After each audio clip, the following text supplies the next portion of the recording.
Welcome into the Cam Strick podcast, episode number 285. Fueled by First Form, baby. Yank. Dude, you're spilling everything. God, my bad, dudes. Hey, guys, what's going on? What is going on? I felt horrible this morning. Oh, really? I felt really, well, really I wonder bad. why. You tell us why you felt Well, horrible. we had a long weekend.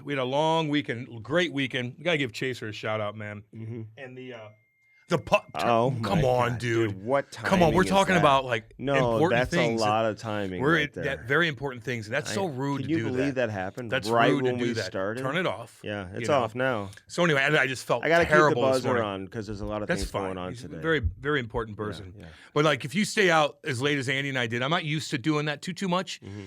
And we did Friday night for the Puck Cancer event, which was fantastic. But I woke up this morning as at 4:12, and I'm like, oh God.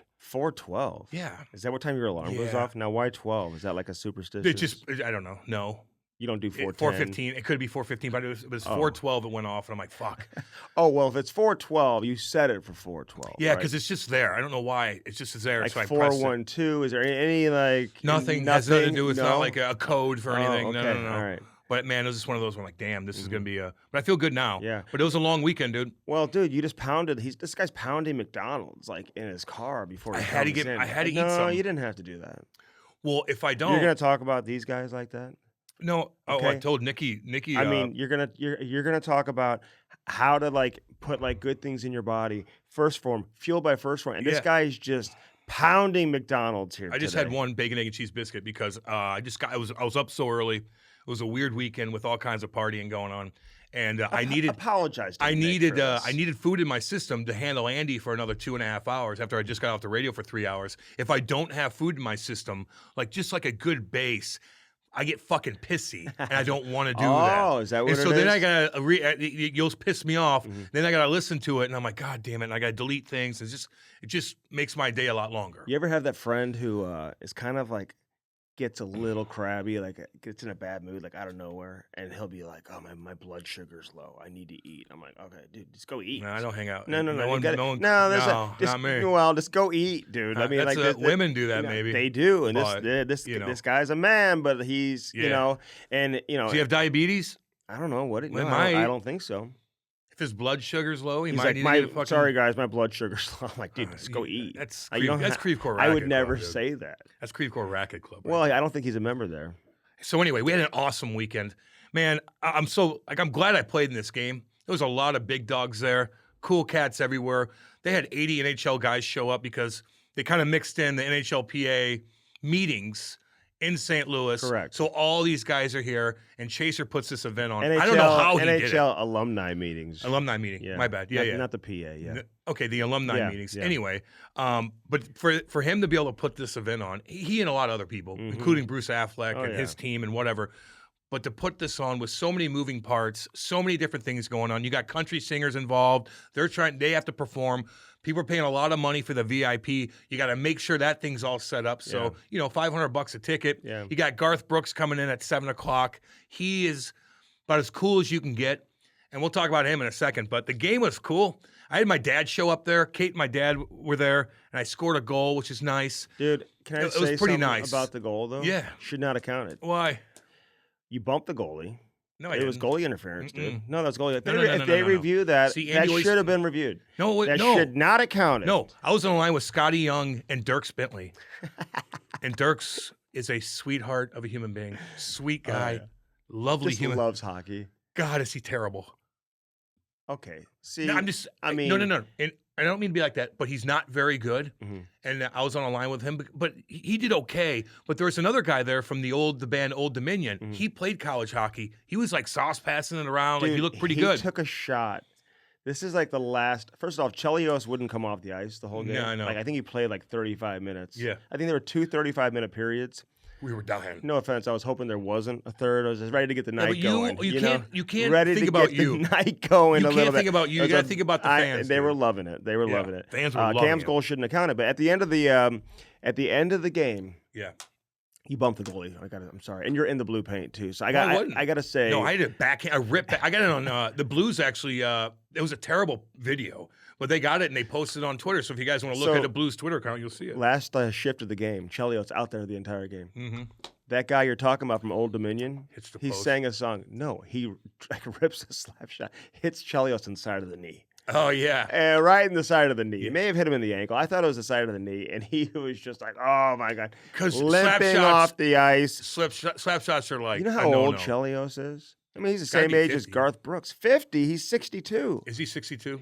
The guy sitting next to me couldn't believe that I said he was got to be in his 60s because he didn't retire until he was like 45 or something. Yeah.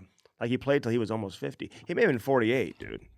I need some He didn't fact say much to checkers too many people. from Saskatchewan to let me know like how old Chris Chelios was. I don't have it in front of me. That. He's no, old. no, no, no, He's old. How old he was when he retired? Oh, okay. He's I think it's 62 45 now. Yeah. But anyway, like he was the one that was kind of standoffish.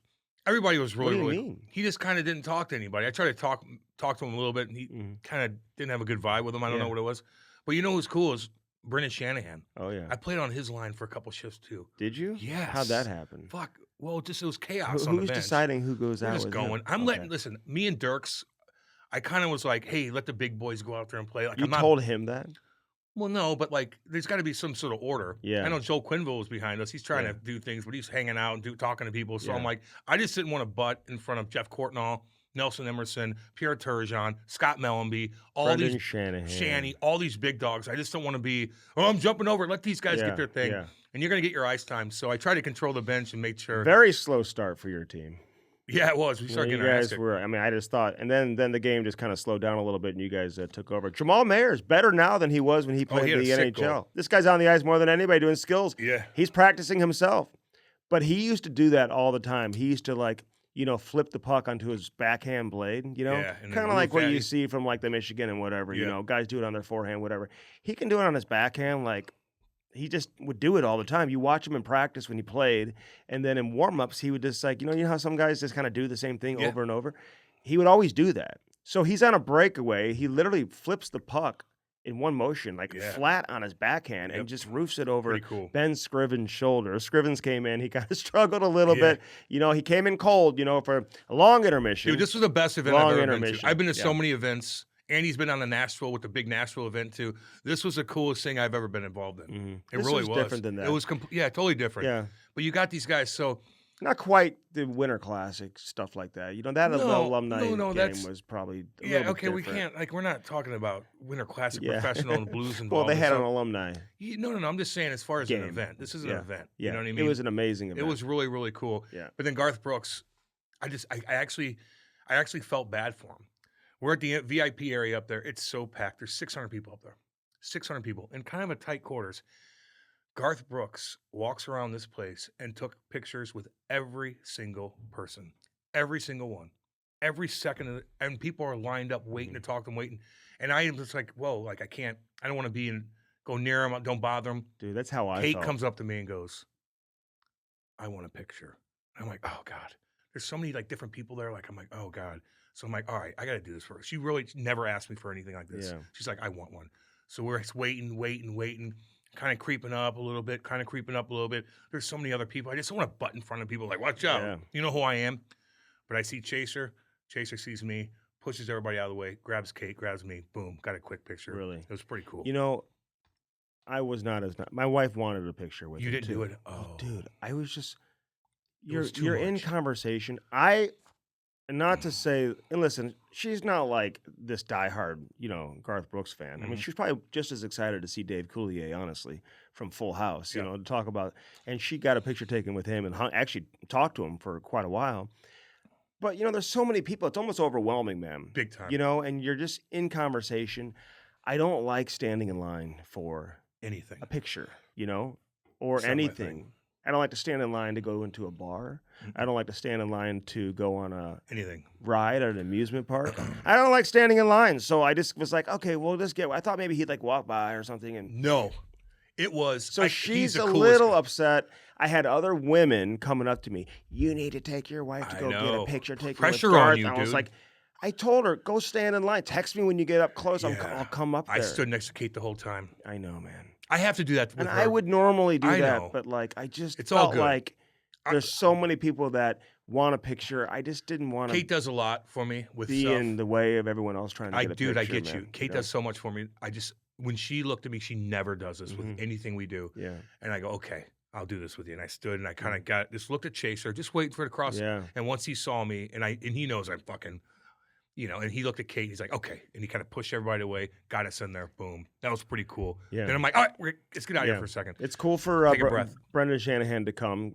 He's running an NHL team, but he's such a St. Louis legend, icon here in St. Louis, man. And he was. I didn't get a chance to even talk to him, dude, which is crazy. Damn. And I saw pretty much there's a few people who I didn't get to, who I just didn't see, Yeah, I made sure I saw everybody, but Shanny was a little standoffish at the beginning, probably a little just like, I don't know.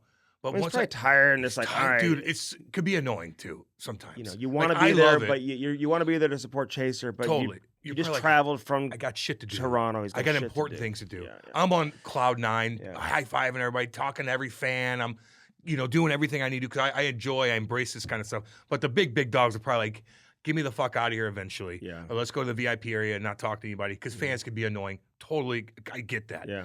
But I started talking to Shanny. He was so fucking down to earth. Told me stories about Lou. Told me stories about all kinds of stuff.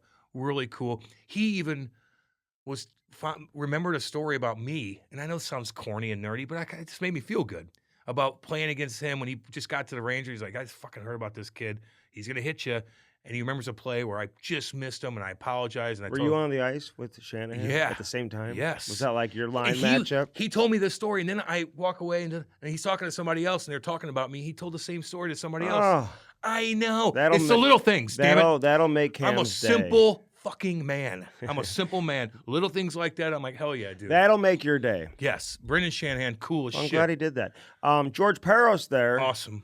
God. I mean, this guy's a monster, first off. Such a nice guy. I don't remember how he's a monster. Big that guy is. He ripped my shoulder off, dude. Now I look at him like, no wonder. Yeah, so he typically wouldn't be there. He doesn't schedule too many events during the season when there's games going on. So he had his phone on the bench and stuff like that in case anything happened. Yeah. Thankfully, it was a quiet night and he was able to enjoy himself and hang out. He actually came up there on Dirk's plane. Yeah. They live in the same subdivision. He's neighbors with Hully, man. I was like, I got to know what it's like living next to Hully. Saw Hully for a little bit, too. Yeah. He was crowded. There's a lot of people surrounding him. Did you see Twister? I did, but I didn't see him upstairs, though, after. Whoa.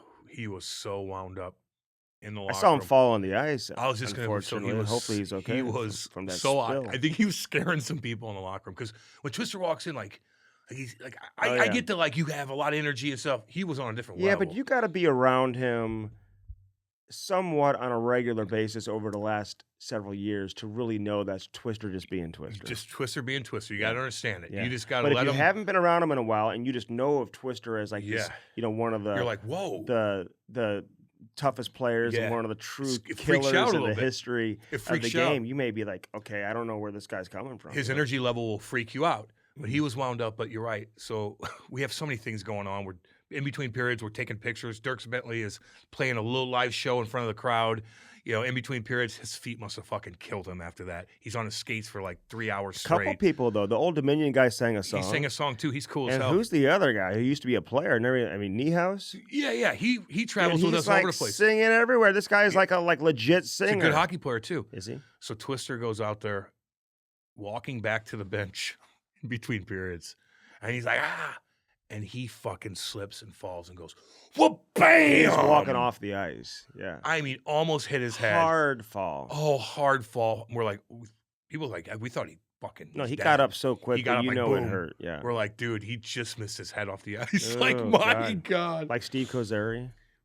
What do you mean? The referee who got hit by Hedman. Oh, yeah. What happened with that? My God. Did he go right to the hospital? Listen, I think so. I think he's going to be okay. God, dude. I'm going to tell you this, man. I have watched thousands of NHL games. Yeah. Probably tens of thousands. I don't even know, Cam. I mean, how many games do you think? I mean, a lot, man. I've never ever seen a referee get blown up by a player in the middle of the ice. Ever. Well, usually the ref's not in the middle of the ice. Usually it's along the boards, right? And sometimes the referee can't get out of the way. Yeah. I think we saw that with another Rooney, I think. He got hit along the wall. I don't know. I saw a video. I don't know if it was old or if it was recently, but, listen, that type of stuff can happen. And, officials, obviously, they don't ever expect to get hit. So when they do get hit, they don't have full control over their body in terms of being able to embrace the hit, embrace the fall. So, you hope he's okay and he's going to be all right. But listen, referees, you guys got to, you just got to watch where you're going, though. Yeah. You know what I'm saying? Like, you cannot. And he's been good. around for a long time. I mean, who am I to tell him where to be on the ice? Yeah, Andy. He's like done like multiple Stanley Cup finals. So I recognize that. But without being an expert of where referees should be, I don't think he should have been there. Yeah, no. You know what I'm saying? I got to look at the play again. Otherwise, referees are getting hit all the time. Yeah. You know what I mean? Unless like he thinks he's trailing the play. I don't know, man. I mean, the size of the sheet is only so big. You got these monsters playing 5-on-5 on a ice sheet that hasn't changed the size and ever really. You know what I'm saying? Speed is so. I mean, the power speed is of so the fast. The power. I can't believe this doesn't happen more. But I have never seen an official. A referee get hit like that at center ice. You see them get hit by pucks. You see them get hit along the wall when they're trying to get out of the way and they can't get out of the way. Never have I seen a referee get blown up at center ice like that. And I want to believe without truly knowing, although I've run it by a couple of people who know officiating at the highest level, and they have kind of suggested, it probably wasn't where he should have been. Yeah, he probably messed that up. But I usually see refs hit players. Hope he's okay, man. And the players go down like a sack of potatoes. Really? That happens more than anything, in my opinion. Like from behind, you mean? Well, just like the player running the ref's bracing for it, the player doesn't know he's there, and he puts him down. Happened behind the net the other day. You saw the Dennis Weidman one, but that was like kind of weird too. It was like he kind of like hit him, pushed him from behind.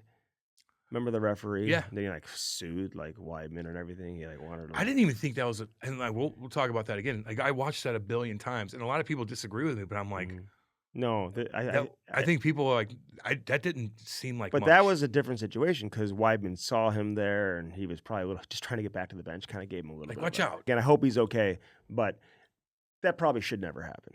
Probably not. No, he was in the wrong spot, dude. Get in your lane. Stay in your lane. Stay in your lane. Ooh. I was waiting for Timmy Peel that had no bucket on to run into somebody and fall down. Didn't happen. He stayed out of he wasn't going to get hit, but those type of games, I would think maybe it's possible. Yeah, I was worried about running into people. Who was trying the hardest, you think? Me? Brownie? Pierre Turgeon. Turgeon is like, he plays men's league like 3 or 4 times a week. Dude, he was double shifting himself, and the guys were all chirping him. Were they? Yeah. Like, he loves that. Yeah.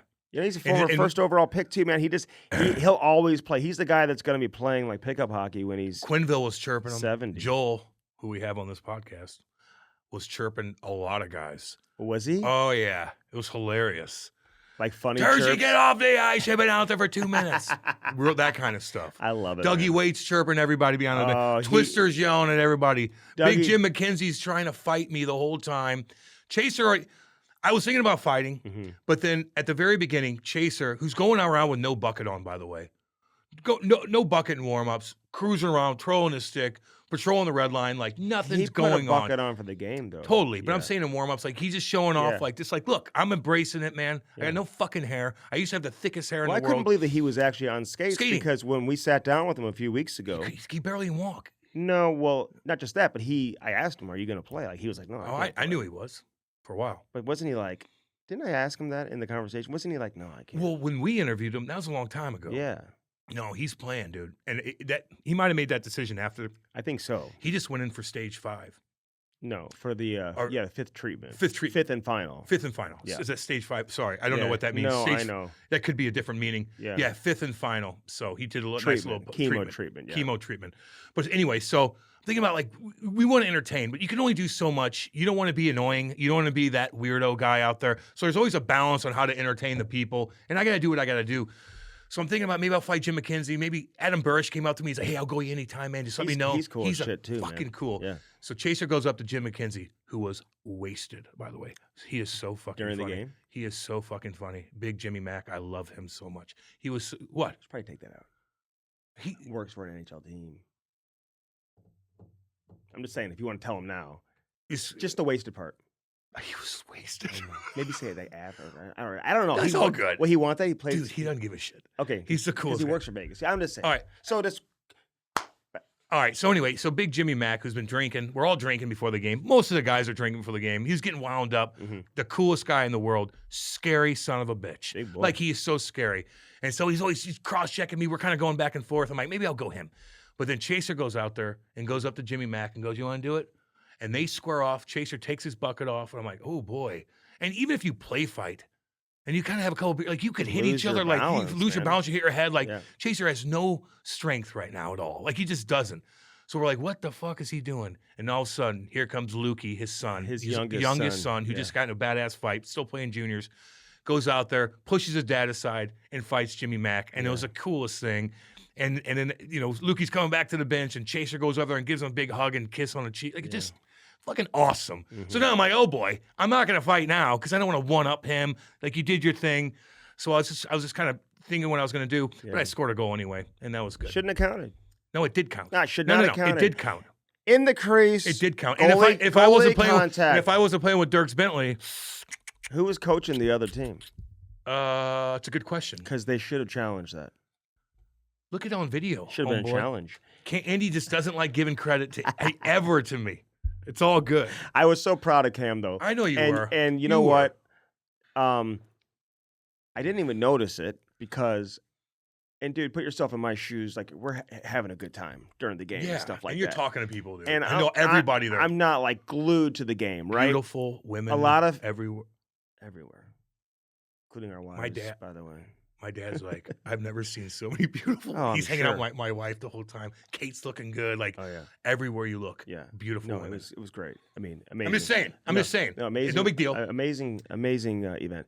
But during the game, man, you're just seeing, you're just talking. I'm not like a lot. And I'm not saying the fans weren't because they were, but I just didn't watch a ton of the game, so I missed the ceremonial puck drop. Cam took the ceremonial puck drop with Chris Chelios. Because Chaser goes, "Get out there, Cam." I'm like, all right, that was nice. Was Chelly nice to you? Not really. Chelly wasn't nice to Cam. I love it. Because I forgot. And Chelly, when he came on the podcast, could not have been. I forgot what nicer. to do. Have you ever? Be honest with me. Oh, in Nottingham all the time. Okay. In Nottingham all the time. Probably not in the NHL. No. Why would they have me Junior, do it? we ever do it? Yeah. But I forgot. Forgot what to do. Because normally it's just the captain, right? Yeah.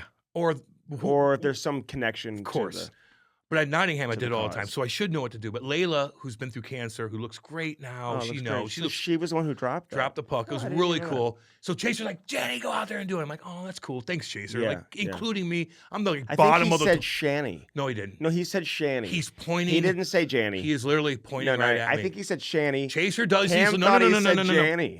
Chaser does these little things for me. Like, he goes out of his way to get me involved, include me and stuff. I don't know why he does it, but he does it, dude. I love it, man. And so I go out there and take the... And Chelly's like, "Look at the camera, dipshit." And I'm like, "Okay." Because he wasn't looking at the camera. I wasn't looking at the camera. I was like shaking everybody's hand. He's like, "You do that afterward." He's chirping me. And then Layla drops the puck. And you usually just tap it to yourself, pick it up, and give the puck. I won it like 16 feet behind me. Oh, my God. And so I'm like, you showed up Chelly. And so I was supposed to win. He's one of the greatest. I was supposed to win but he's one you're not supposed to win it. He's one of the greatest of all time. And they're like, "What are you doing?" And I'm like, "Damn it." So I skate all the way over there, pick up the puck, give it to Layla. Did you ever look like a fool? Make everybody laugh. You don't take too many face-offs either. I was playing center all day. Yeah, right. In your career, no, you did not take many face-offs.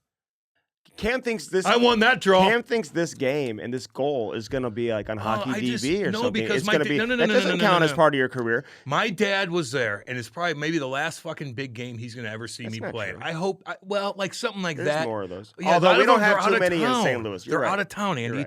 And that, not to mention, April 5th was my mom's birthday. I know. So I fucking got it. And I know it's petty because it's a charity event, but that made me feel good. Dude, made my dad feel good. The story's getting made my better and better as it goes. Made my wife feel good. She got frisky with me all weekend. Did she? I know. Again? Because when I play, and I do pretty good, like it's a turn on for her. Oh, my God. Big time. I don't know if you should be saying I'm that. just saying. Not on this episode. I'm just saying. This is a different episode. Oh, God. today. And then the next day, we stay up till 5 o'clock in the morning. And I'm fucked up. Like, oh God. And then that night, I had to go do an auction in front of 500 people at CBC High School, Jamal Mayers. And my brain, you know how it is. Sometimes your brain's mush. And you're like, eh. I had to read fucking... And the auction items were kind of obscure. Yeah. Hard to promote. Hard to talk about. Like, hey, braces was one of them. What do you mean? Free braces? Oh, that's a good gift. Yeah, I don't know. I think so. I don't think Did you ever have braces? Yeah. I told the story that... Oh, I need to see a picture. I told you I used to piss to bed, speech impediment, and my fucking teeth had a gap this big, like Michael Strahan when I was young. I look like a goddamn fool. And I got braces, and it fixed it a little bit, but I still have a gap because I ripped them out and wasted money for like my Ryan parents. O'Reilly. I ripped them out. Braces. You ripped them out? I couldn't handle it anymore. What do you mean, dude? I ripped them. I poked them out. I remember like they all got. They just took them off before they should have took them out. I couldn't handle them anymore. How long did you have them on for? Probably like at least 6, a year, 7 right? months. Yeah, I think it's like a 2-year plan. It's a 2-year plan. I hated it so much. How did you? You can't take them. No, it was my parents were so pissed at me. I just kept fucking them. They were just cost a lot of money, dude. So like somebody who wins free braces, that's a So anyway, like the auction eyes were, but I had to read paragraph after paragraph in front of 500 people. Yeah, and they're all like young people dressed to the nines. Like I felt bloated. No, that's a great event. I was sweating my ass off. My hair looked bad. Like I just had no confidence in myself. Take your hat off because you shaved his head. Oh God! I kind of like. Let's get some comments here, Cam. With the shaved hair. I'm always gonna go. I'm gonna go just short always. You know. But I just had no confidence. Although I had a beautiful night the night before, but I was just like we partied so hard. I was just like but I sucked it up and it was okay. It was okay. So the next day, and we were there well after you like took off. I don't even know where you didn't. Yeah, you did. I didn't say bye to anybody. Kate's like, we have to go. We didn't leave. So like I lived like 20 minutes, not even 20, 15 minutes from the rink. Yeah. It was so late that we left that like there's like hardly any Ubers around that it was like $80 Uber ride.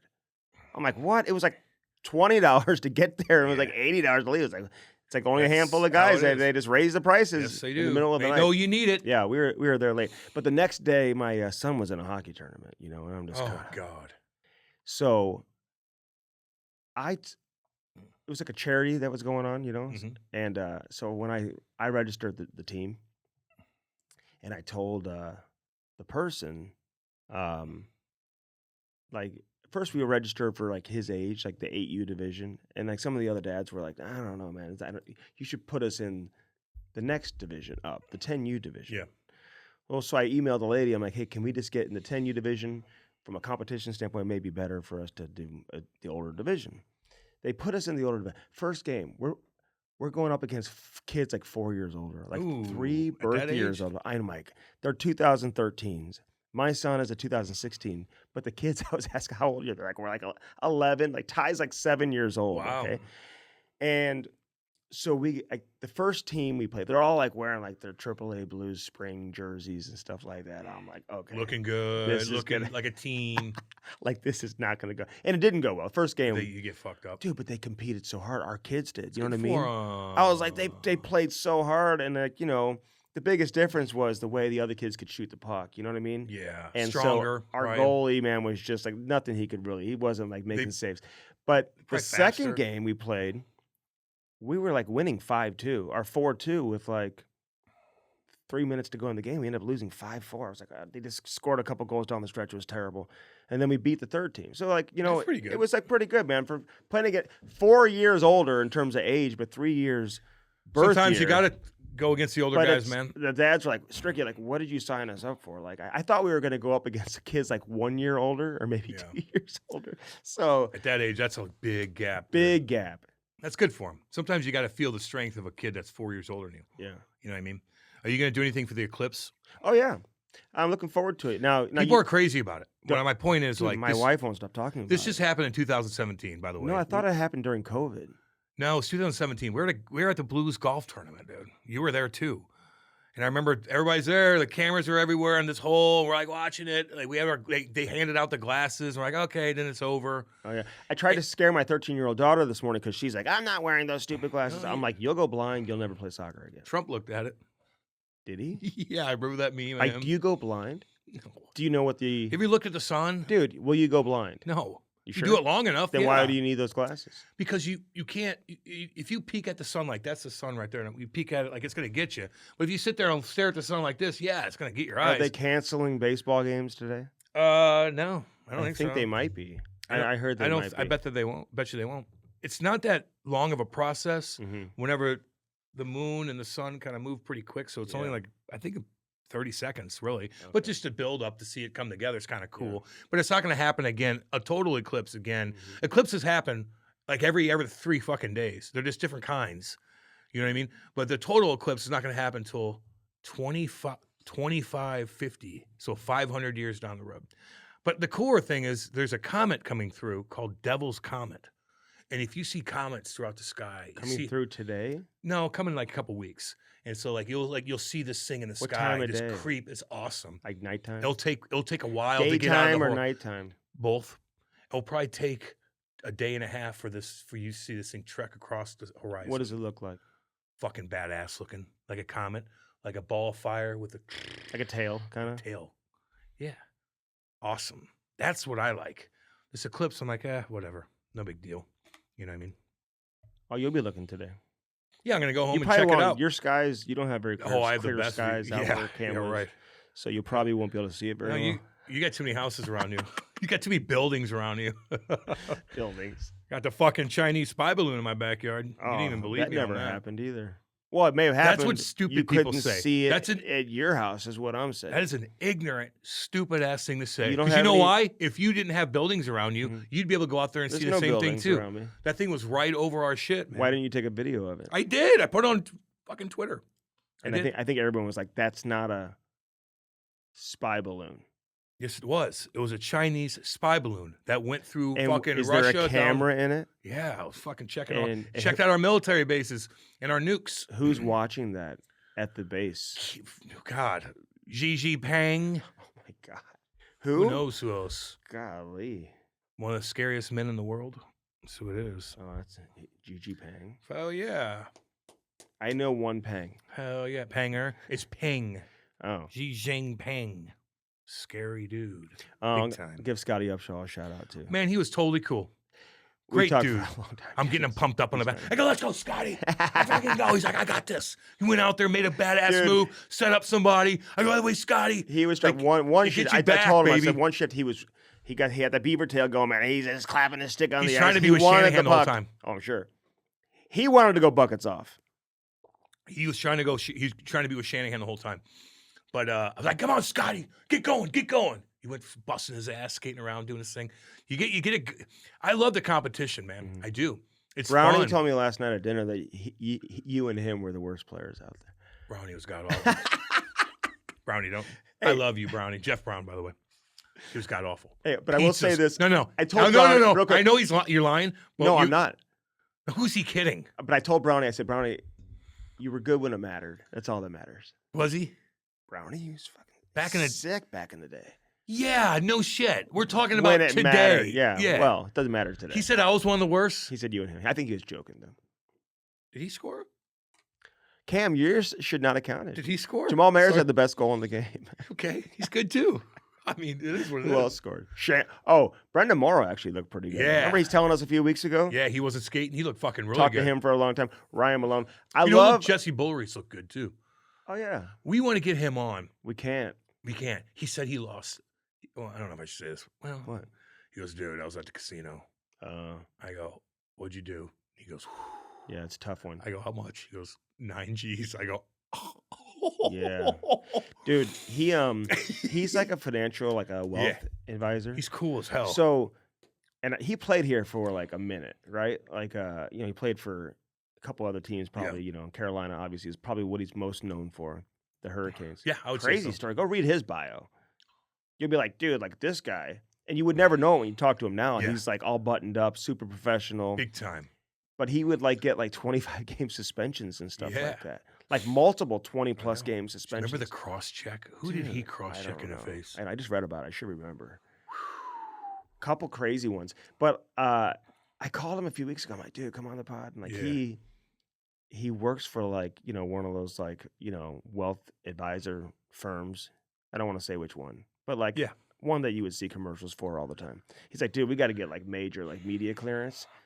And I was like, well, you're not going on like CNBC. Tell them it's a freaking hockey podcast, dude. Nobody can. He's like, no, even for like, because if they say something. So a buddy of mine who's in the same industry, I was telling him, I'm like, dude, he's telling me he's got to get media clearance. Is that how it works? He's like, 100%.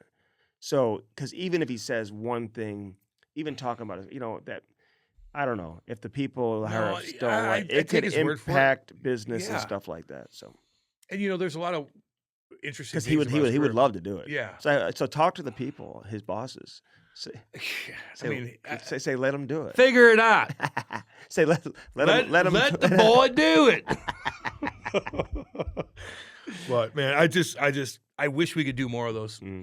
Like just like when we go down to Nashville for the guitars and hockey sticks. Yeah. With Chaser puts that on with all those guys where you spilled coffee over Hoarder Chuck. Oh my God. I mean, the burning hottest coffee. Oh, that's obnoxious. That I've ever had in my life. It's obnoxious. We hit the biggest speed bump in the history. But when the hockey guys lots. get together, man, we have so much fucking fun. And everybody's cool to the fans, and the fans get annoying here and there. And don't get me wrong, the big dogs kind of just get they just do their thing. But the hockey guys are so much fun to be around. So many stories.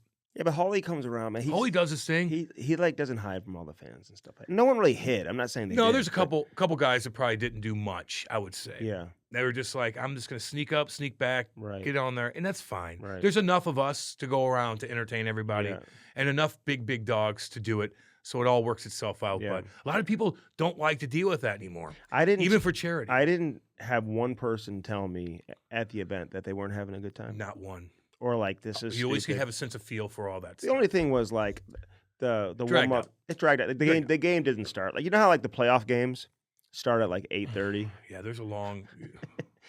This was like a playoff game. My feet hurt. That started so at like bad. 9 o'clock.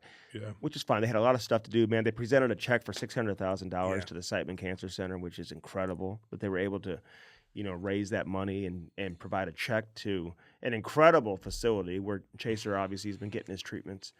So you had that. So it was like worthwhile to, watch all the pregame festivities, the intermission, just 2 periods, but they were 35-minute long periods, running clock, I think, right? And so the intermission, you had Dirks play a song, Old Dominion played a song, Niehaus played a song too. Totally cool. Oh, speaking of country, you're Morgan Wallen. Got arrested. So, dude, how stupid he threw a chair out of a 6-story building. Remember we were partying on Broadway down in Nashville. Yeah. If you guys know, I'm not familiar with the bar he was at, though. Yeah, but it's 6 stories high. Yeah. We've been to those bars, man. We're way up top, and we're looking down. And you're like, Tootsies or whatever. Yeah. You look down, and you're like, whoa. He took one of those big chairs and threw it over at 10:45. Dude. Killed somebody. No, could have. He didn't. Did he? No. Oh. It could have totally killed somebody. It could have killed 2 people. That is 6 stories high. He's fucked. You think? Well, he's being charged with aggravated assault with a deadly weapon. Dude, he was selling out Busch Stadium here, 50,000 people 2 days in a row. Didn't he have some, he's had some other controversy? He said the N-bomb. Like some, racist type stuff. He said the N-bomb. Yoink! So when he was, he played at Busch Stadium, you're right. I was trying to remember who he was. Dude, 2 days in a row, sold out twice. And all women there. People were writing stories in the local paper about his past. That's kind of how I had heard about it. And I was like, all right, he's kind of cool, man. He's overcome a lot of that. Yeah, I like second chances. He apologized. I think he went and got some, I think he went to rehab and stuff like that, I believe. And for saying the N-bomb, went to rehab? Well, I think he just kind of, sometimes you can tell he's a bad drunk. Sometimes you get in trouble, whatever, and you're like, I have problems. So you go rehab, whatever kind of thing. And yeah, I know. Yeah. IRC, baby. Hell yeah. Illinois Recovery Center. But there's a couple guys that probably need that after that weekend. Oh, yeah. So they're charging him with assault with a deadly weapon. Is this one of those things where you just hire a lawyer, you're a celebrity, you just get out of? Probably. But, dude, if I was a bar owner, I would never let him back in my bar. I know. And that's a shame, dude. It's a shame, dude. And why can't you why do you have to act so crazy because when you're not good. You're not a good drunk. I'm surprised he's still drinking. If I'm a happy drunk, so are you. I've always, and Andy, I drink a lot of beer, okay? I don't really crush liquor too much, besides Bloody Marys, mimosas, sake, wine, sometimes with. Anyway, besides all that, Cam Strick seltzers. So I do. I usually just stick. But besides all that, I'm good. Pretty good. But anyway, when you're 30 years old and you're a really bad drunk, usually you get the wake up call way before them. When you know how to handle your booze, which is still not a good thing because that just shows you could drink more and handle it, and that still affects you down the line. But usually when you're a bad drunk, you get fucked over when you're 23, 24, and you're like, I can't do this. People fucking hate me. When I'm drunk, no one wants to be around them. I don't care who the fuck you are. If you're embarrassing, get the fuck away from me. if you're obnoxious and weird and loud and mean, get the fuck away from me. I'm with you, dude. Don't surprise he's still drinking because you could tell he's a bad drunk. I've been at my darkest low of lows or craziest. I would never think to throw a chair. I've done stupid things, and we all know especially in your town where you live, fucking you're crazy? like a celebrity country music. Would that ever cross your mind? Now, I did break my foot after Jackman's house at home because I was being a dick. Yes, remember that? Kicked the kettlebell. I kicked the fucking Jenga case. Oh God, oh God! 2 days before Christmas, I'm hosting Christmas. My wife wanted to divorce me. That was a low point. She was so mad. She was so mad. If it wasn't Christmas time, she may have. No, it amplified being Christmas, and we're hosting, and I couldn't do anything. I couldn't walk. My foot was broken. I've never broken. Did you have to get a boot? Yeah. Oh my God. Because I was drunk and I was being mean to Kate. Then. Oh. Are you still like that? No. Did you see? Was Kate, that your wake-up call? Kate and I have a better relationship than 99% of the people. Was that your wake-up call? Yeah, one of them. Well, you don't have kids. We still. I don't do anything without that woman. Really? I know. We do everything together. I know. I told you this is my birthday weekend coming up here. You want to get a party bus? You want to do this? You want to party with the boys? What do you want to do, Cam? I want to go with you, Kate. Yeah. Get our things that we got and go rent this badass cabin out. Things? We're gonna party a little bit, do our thing. You know what I mean? Cam is turning 40, and he will not have a birthday. Dude, we just hung out with a bunch of people. Who am I gonna invite? Dude, have a 40th birthday party. I just have too many days. I don't really want to. It's very selfish. No, it's not. Yeah. Being selfish is having a party and forcing people to come to your party. That's selfish. You said you were surprised that I'm a calm drinker. I chirp Andy for a lot of things. He interrupts. He loves hearing himself talk. He wants to do this podcast by himself. I get all that. Cam's my he doesn't listen to me whenever I call him and talk about hardcore things. I get all that. But God damn it, when we go out and party, he does not act a fool. You're never like loud. I can never tell that you're wasted. You're always happy. I can tell your mind's right. I can look at your eyes and stuff like that. I can evaluate you. Never act a fool. You just do your thing. And I appreciate that. Those are the guys I hang out with. Dude, I remember hanging out with guys like Rams players or this or that. I'm like, cool, Rams player. Let me see what's up with this guy. He's the nicest guy in the world. And then we're going out to Harry's and we're around girls. And he's crushing. He's like, blah, blah, werewolf. And I'm like, God damn. I'm like, whoa, dude. Like, wait a minute on this. Yeah. Like, I'm like, before he got to that point, he's so cool. And I'm like, dude, we're going to Lake of the Ozarks next weekend. We got 15 people. We got all these places we're staying. Come with us. And like literally a half hour later, I'm like, holy fuck, you get this psycho away from me. You know what I mean? But you're good. You're good about that. I just get a little compliment, man. I told you that. You're really chill. Yeah. You're cooler when you're wasted than you are when you're sober. Oh, is that true? That's not good. That's not a good thing. We're not promoting that. Did you hang out with Joel at all? Yeah. Good. Talked to me for a long time. Yeah, he's great. We'll talk about him here in just a couple minutes. Well, he's a big part of this. Yeah. Yeah. By the way, Andy. A couple of hockey topics I want to get into. Can I talk about Brady Tkachuk? Yeah, that's one of them. 16 fucking hits in a game. So I went back, and there is somebody who tweeted all 16 hits. Now, Cam, you know this because you played in the league and you were a hitter. And I've had players complain to me over the years. Oh, I can't get credited for a hit. Hits more than anything. I remember David Backes going into L.A. All of a sudden, he'd get like 8 or 9 hits. Dustin Brown played there and would always lead the league in hits, but a very physical player. So it wasn't like, but I'm sure, different markets have different people recording hits. Yeah. Some places it's probably difficult to get recorded or get credited with a hit. Falling asleep up there. Some places they just like you touched them, you get a hit. Blah, blah, blah, blah. I remember like Backes or Roman Polak going into Toronto, dude, they would get like 8, 9 hits. You know what I mean? Where if they were in another building, they get 4. Maybe even here in St. Louis, they may get 3. You know what I mean? St. Louis.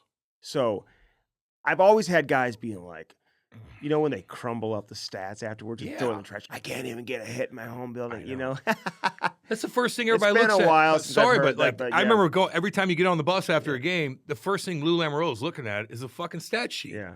He's looking at everything. Well, hey, listen, it comes into not play everything, when you're negotiating contracts, no shit. all of that. You know what I mean? So I remember having monster hits, or I'd fucking put a guy downtown Chinatown twice or 3 times, and I look at that thing, they Give me one. And I'm like, oh, I kind of need that, man. That's like my thing. So I'd get a little pissy about it. Yeah. I would never call anybody out. I'm not going to do that, but it just would bug me. And rightfully so. Yeah. I put a guy fucking out, and they didn't call that a hit. So they showed all 16 hits.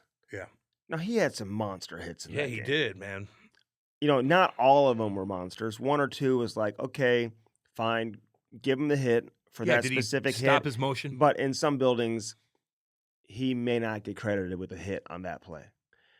But I don't see too many players in the league deliver 6, 7, 8, 9, 10 monsters like he had in that particular game. So he probably deserved the 16, man. Do you know how hard that is on your body?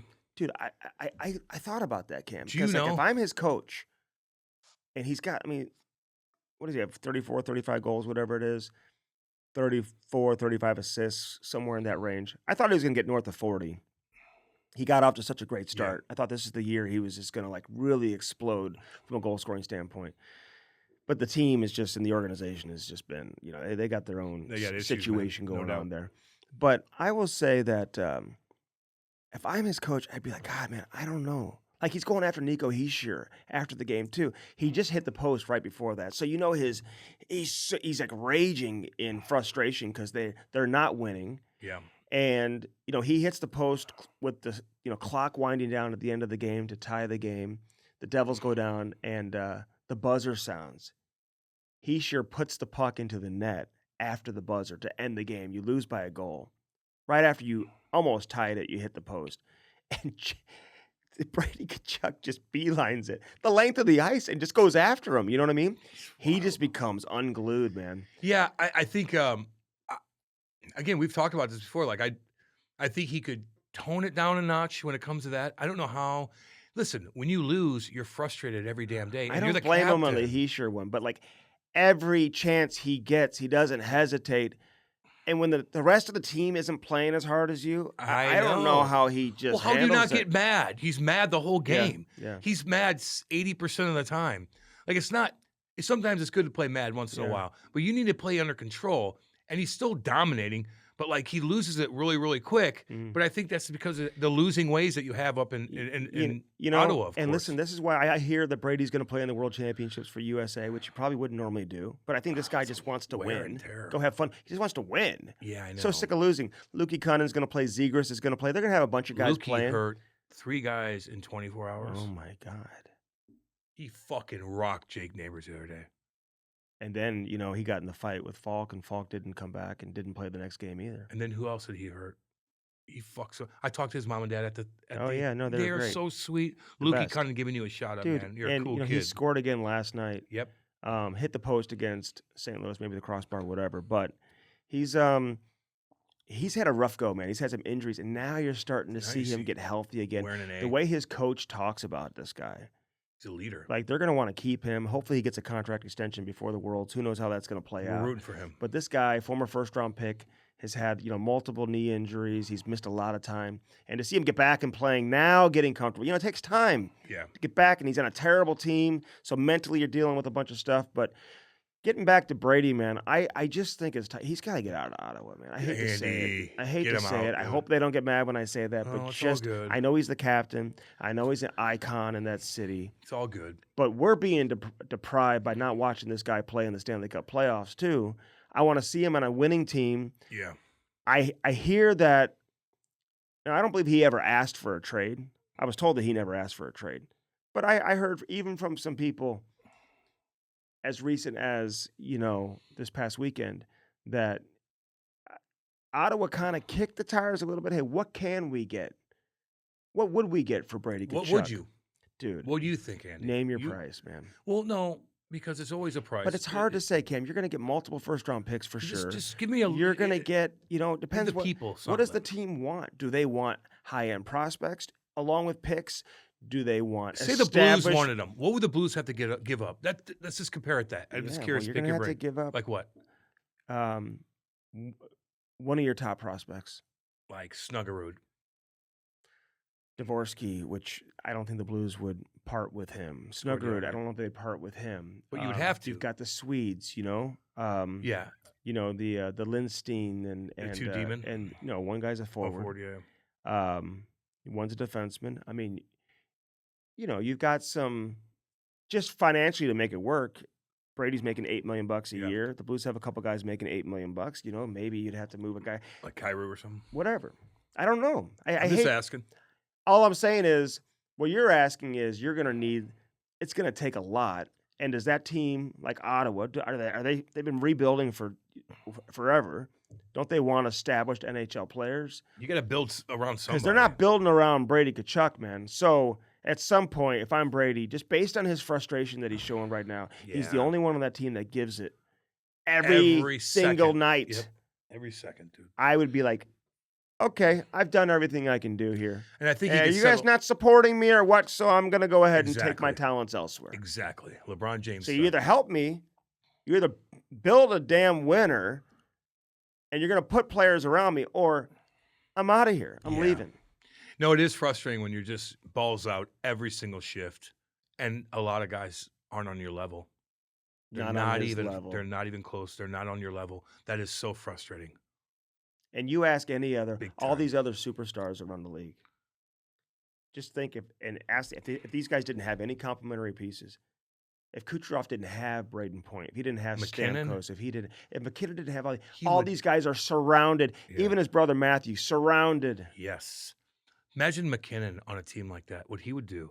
Oh my God, McKinnon would lose his mind. He'd be so mean. He'd be losing his mind. Everybody's fucking off. Like he gets pissed when guys are eating, sugary foods. Like you, McDonald's. Like imagine what would McKinnon do to me when he sees me pick up Busch beer and then go buy McDonald's after the weekend. I would not put up with it.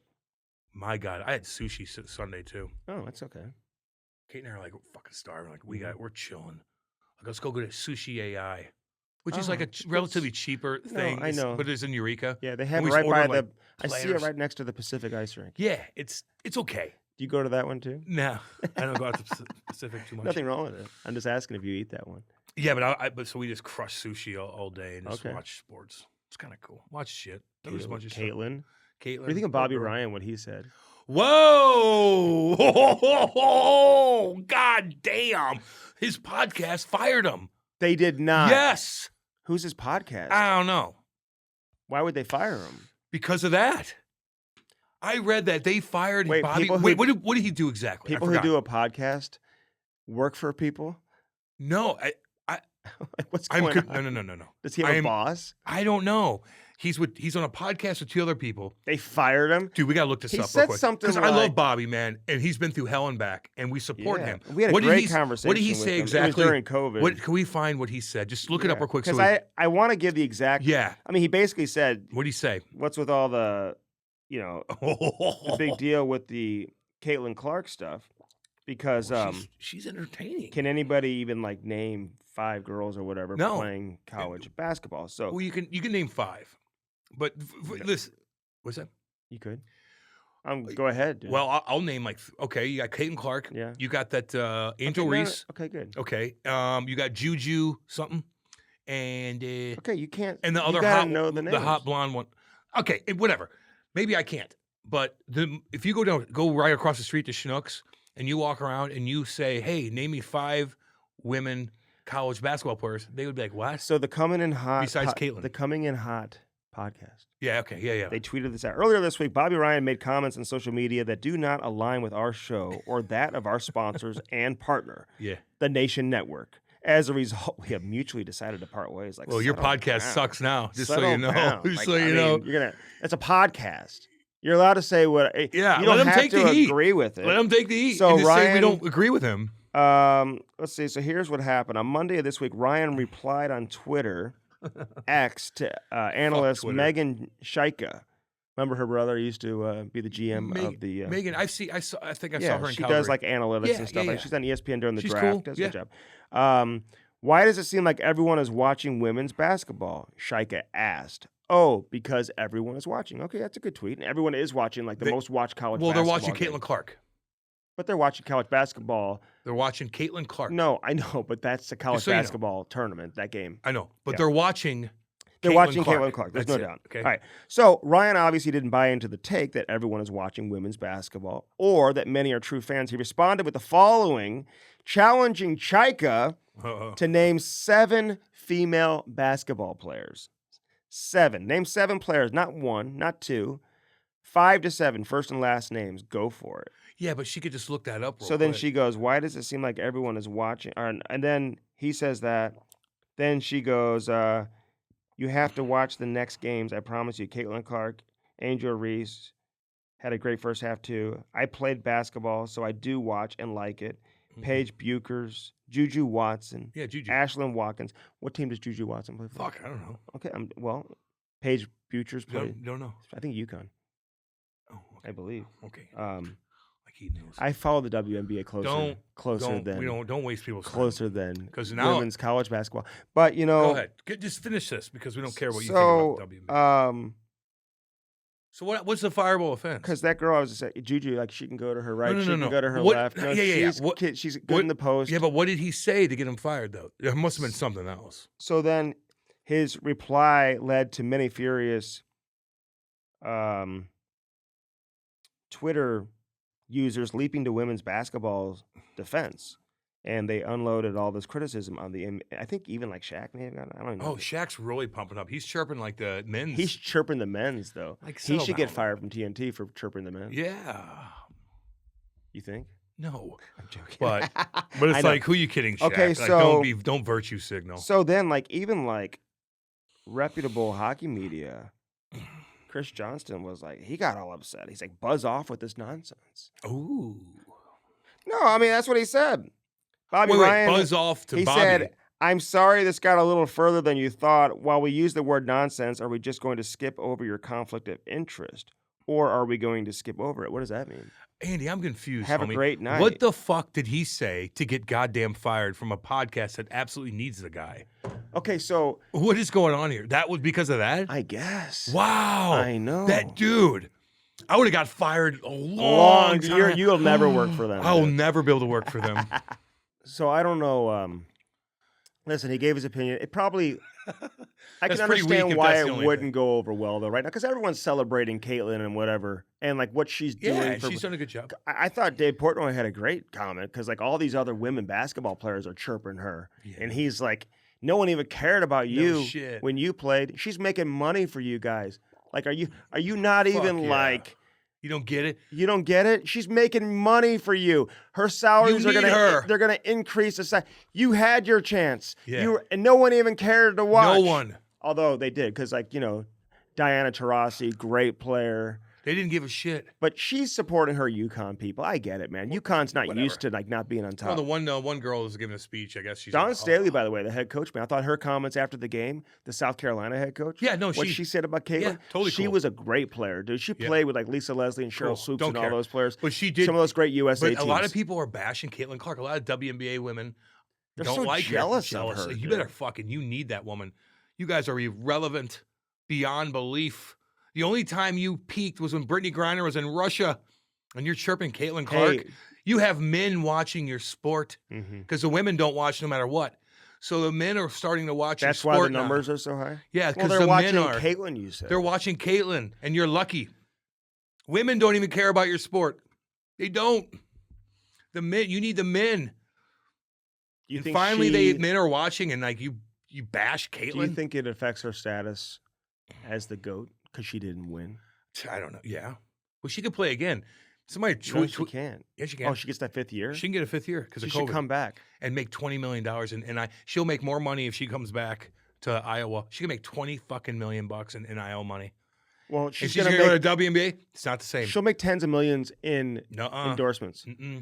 I bet you Portnoy offered her $10 million to come play in there. She's lucky because Portnoy might do it. But the WNBA, she's not going to be nearly as popular as what she was in college. College is a different animal. No one cares about the WNBA. Even if she goes there, I think her popularity will stall out like you can't believe. But Cam, for a player who played at Iowa, this isn't UConn. No. It's not Tennessee. She's on the big stage. It's not a tradition. She's on the big stage. What she did to bring attention to that program and to that school and everything, you don't think she can do the same at the WNBA level? I don't. Why? I think the WNBA is completely different.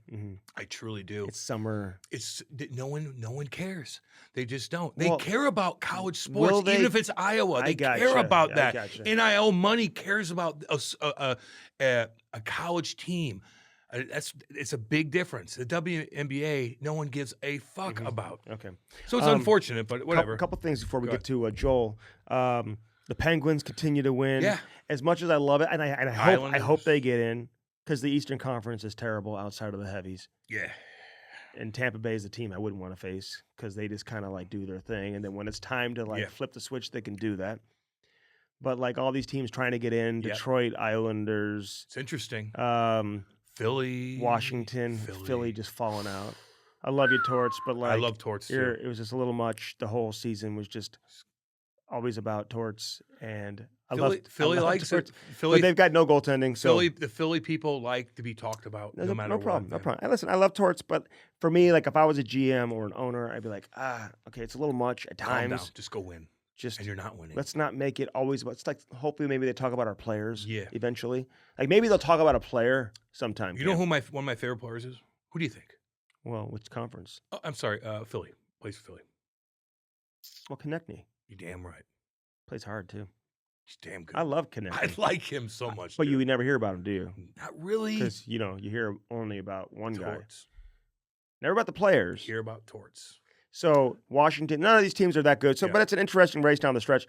I know. Listen, nobody loves Crosby. I love Crosby. Nobody loves Crosby as much as I do. I'm saying, like, no, I bet they do. No, I'm just saying, I love Crosby. Andy loves Crosby more than anybody. That's not what I'm saying. But like, I love Crosby. For this guy to get to 40 goals at 36 isn't amazing, and he's got so much more to go. Who knows what his numbers are going to look like? Every 3 years he hits 40. Is that every what it is? 7? Or every 7 years? Yeah. Wow. Third time in his career. Yeah, okay. That's what it was. My bad. He's going to average over a point per game now for at least a point per game for 19 seasons. Yep. Ovi's hitting it too. Ovi's scoring some goals. Got 851. Oh, yeah. So shout out to him. I know what Crosby has done has been incredible for Pittsburgh to put them back into this situation. Yep. People thought they were just dead in the water. Dunzo. Yep. And look at the teams they're beating right now. They beat the Rangers. I think they beat Carolina. They beat Tampa Bay. They've beaten some like really good teams here in regulation too. So I give them all the credit in the world, how they're doing it. Crosby's been on fire. Malkin's playing some great hockey right now. They brought that Michael Bunting over from Carolina, and they're playing him with Malkin. Like he's giving him like a winger who can be a driver too, plays with a lot of passion. He's helped Malkin. You got Rust playing with Crosby.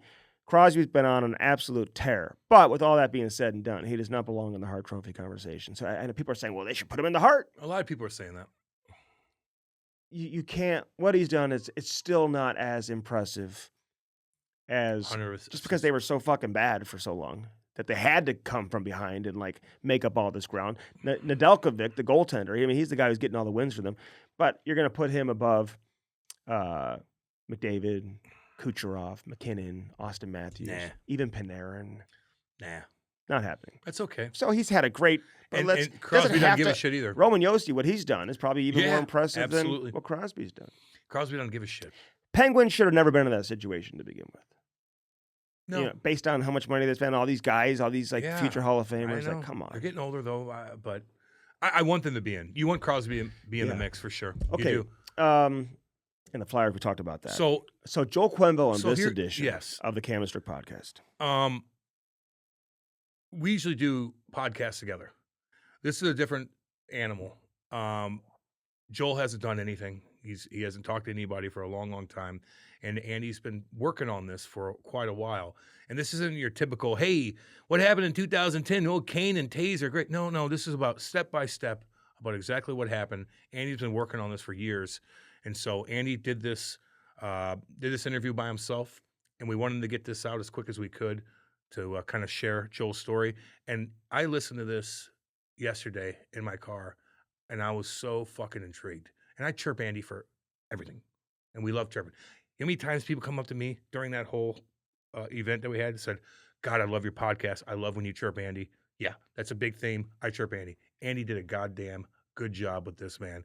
And so he had to do it by himself, man. There's no way I need to be in here. So it was really cool. You did a good job. Very interesting. And I hope people understand what he had to say. Mm-hmm. I do. Well, I'll be curious to hear the response from people. I mean, we all know how it. I don't think that his objective is to try to convince anybody who feels one way or another. It's just for him to tell his story. Tell a story. This is what I knew. And he needed to do that. And this is the first time that he spoke publicly about the scandal. Yeah. The Chicago Blackhawks scandal involving Kyle Beach. He had never spoken publicly about this. I think he did like an interview talking about hockey and stuff like that recently, but he's never spoken talked about this publicly about the Chicago Blackhawks scandal. So this is the first time you're ever going to hear it.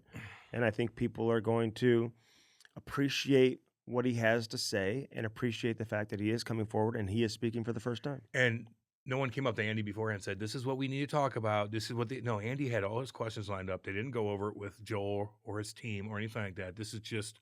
I didn't have questions in front of me though and stuff like that. No. But no one told you. Yeah. There was no like agent or a lawyer who said, exactly. hey, we need to approve the questions. You need to. I was thinking of all the questions that I was thinking that you were going to ask and you did. I was really intrigued. You guys are gonna like this, man. You listened to it once or twice? Twice. So did you hear anything different? Like the second, you don't have to get into specifics, but no, it was that interesting. Was the interview more interesting, or did the second time? Because the first time you're like, okay, what's he gonna, and so I'm like, now I kind of understand. I just want to hear what he said again. But you asked every single question that he got a nice reception from the fans here in St. Louis too. Yeah, he did. Oh, they said Joel Quenneville, he was on the bench. Everybody went crazy. Yeah, he did. So maybe we'll see what happens. With this. He's met with the league several times. He's waiting to be reinstated. He has not been given permission. There's been multiple teams that have reached out. It's pretty cool. Some in a roundabout way. So Joel could have done anything he wanted to do. Think about this. Joel Quenneville, the best coaches in hockey history. Second most wins. He's one of the best coaches in hockey history. Yeah. And he went through such a jam. And now he wants to speak. So this is going to be a good one. You guys going to like this? Yeah. So let's get to it because I know people are going to hear it. As always, Cam Strick Podcast brought to you by First Form. Hell yeah. Firstform.com/Cam Strick. Fucking saw Nikki boy. Oh, yeah. Nikki was having fun. And his lovely wife. Yeah. And a couple other people from First Form there too. Yeah, I think so. Totally cool. Yeah. First Form was everywhere. Oh, I met there's a come on. Girl she was with. I forgot. Lovely. Awesome. Loveliness. I think we met her when we went out there too. Loveliness. Yeah. Beautiful. Everybody's cool as hell over there at First Form. First Form was everywhere. Like, fuck, they give us bags. First Form was decked out all throughout the fucking rink. It was cool. Some kid came out to me with a First Form beef stick. Oh, he wanted me to sign the First Form beef stick. Yeah. Did you sign it? Yeah. I go, but I don't want to sign that for you. Because I go, listen, kid. He's like a 12-year-old. You need that. You just got done skating.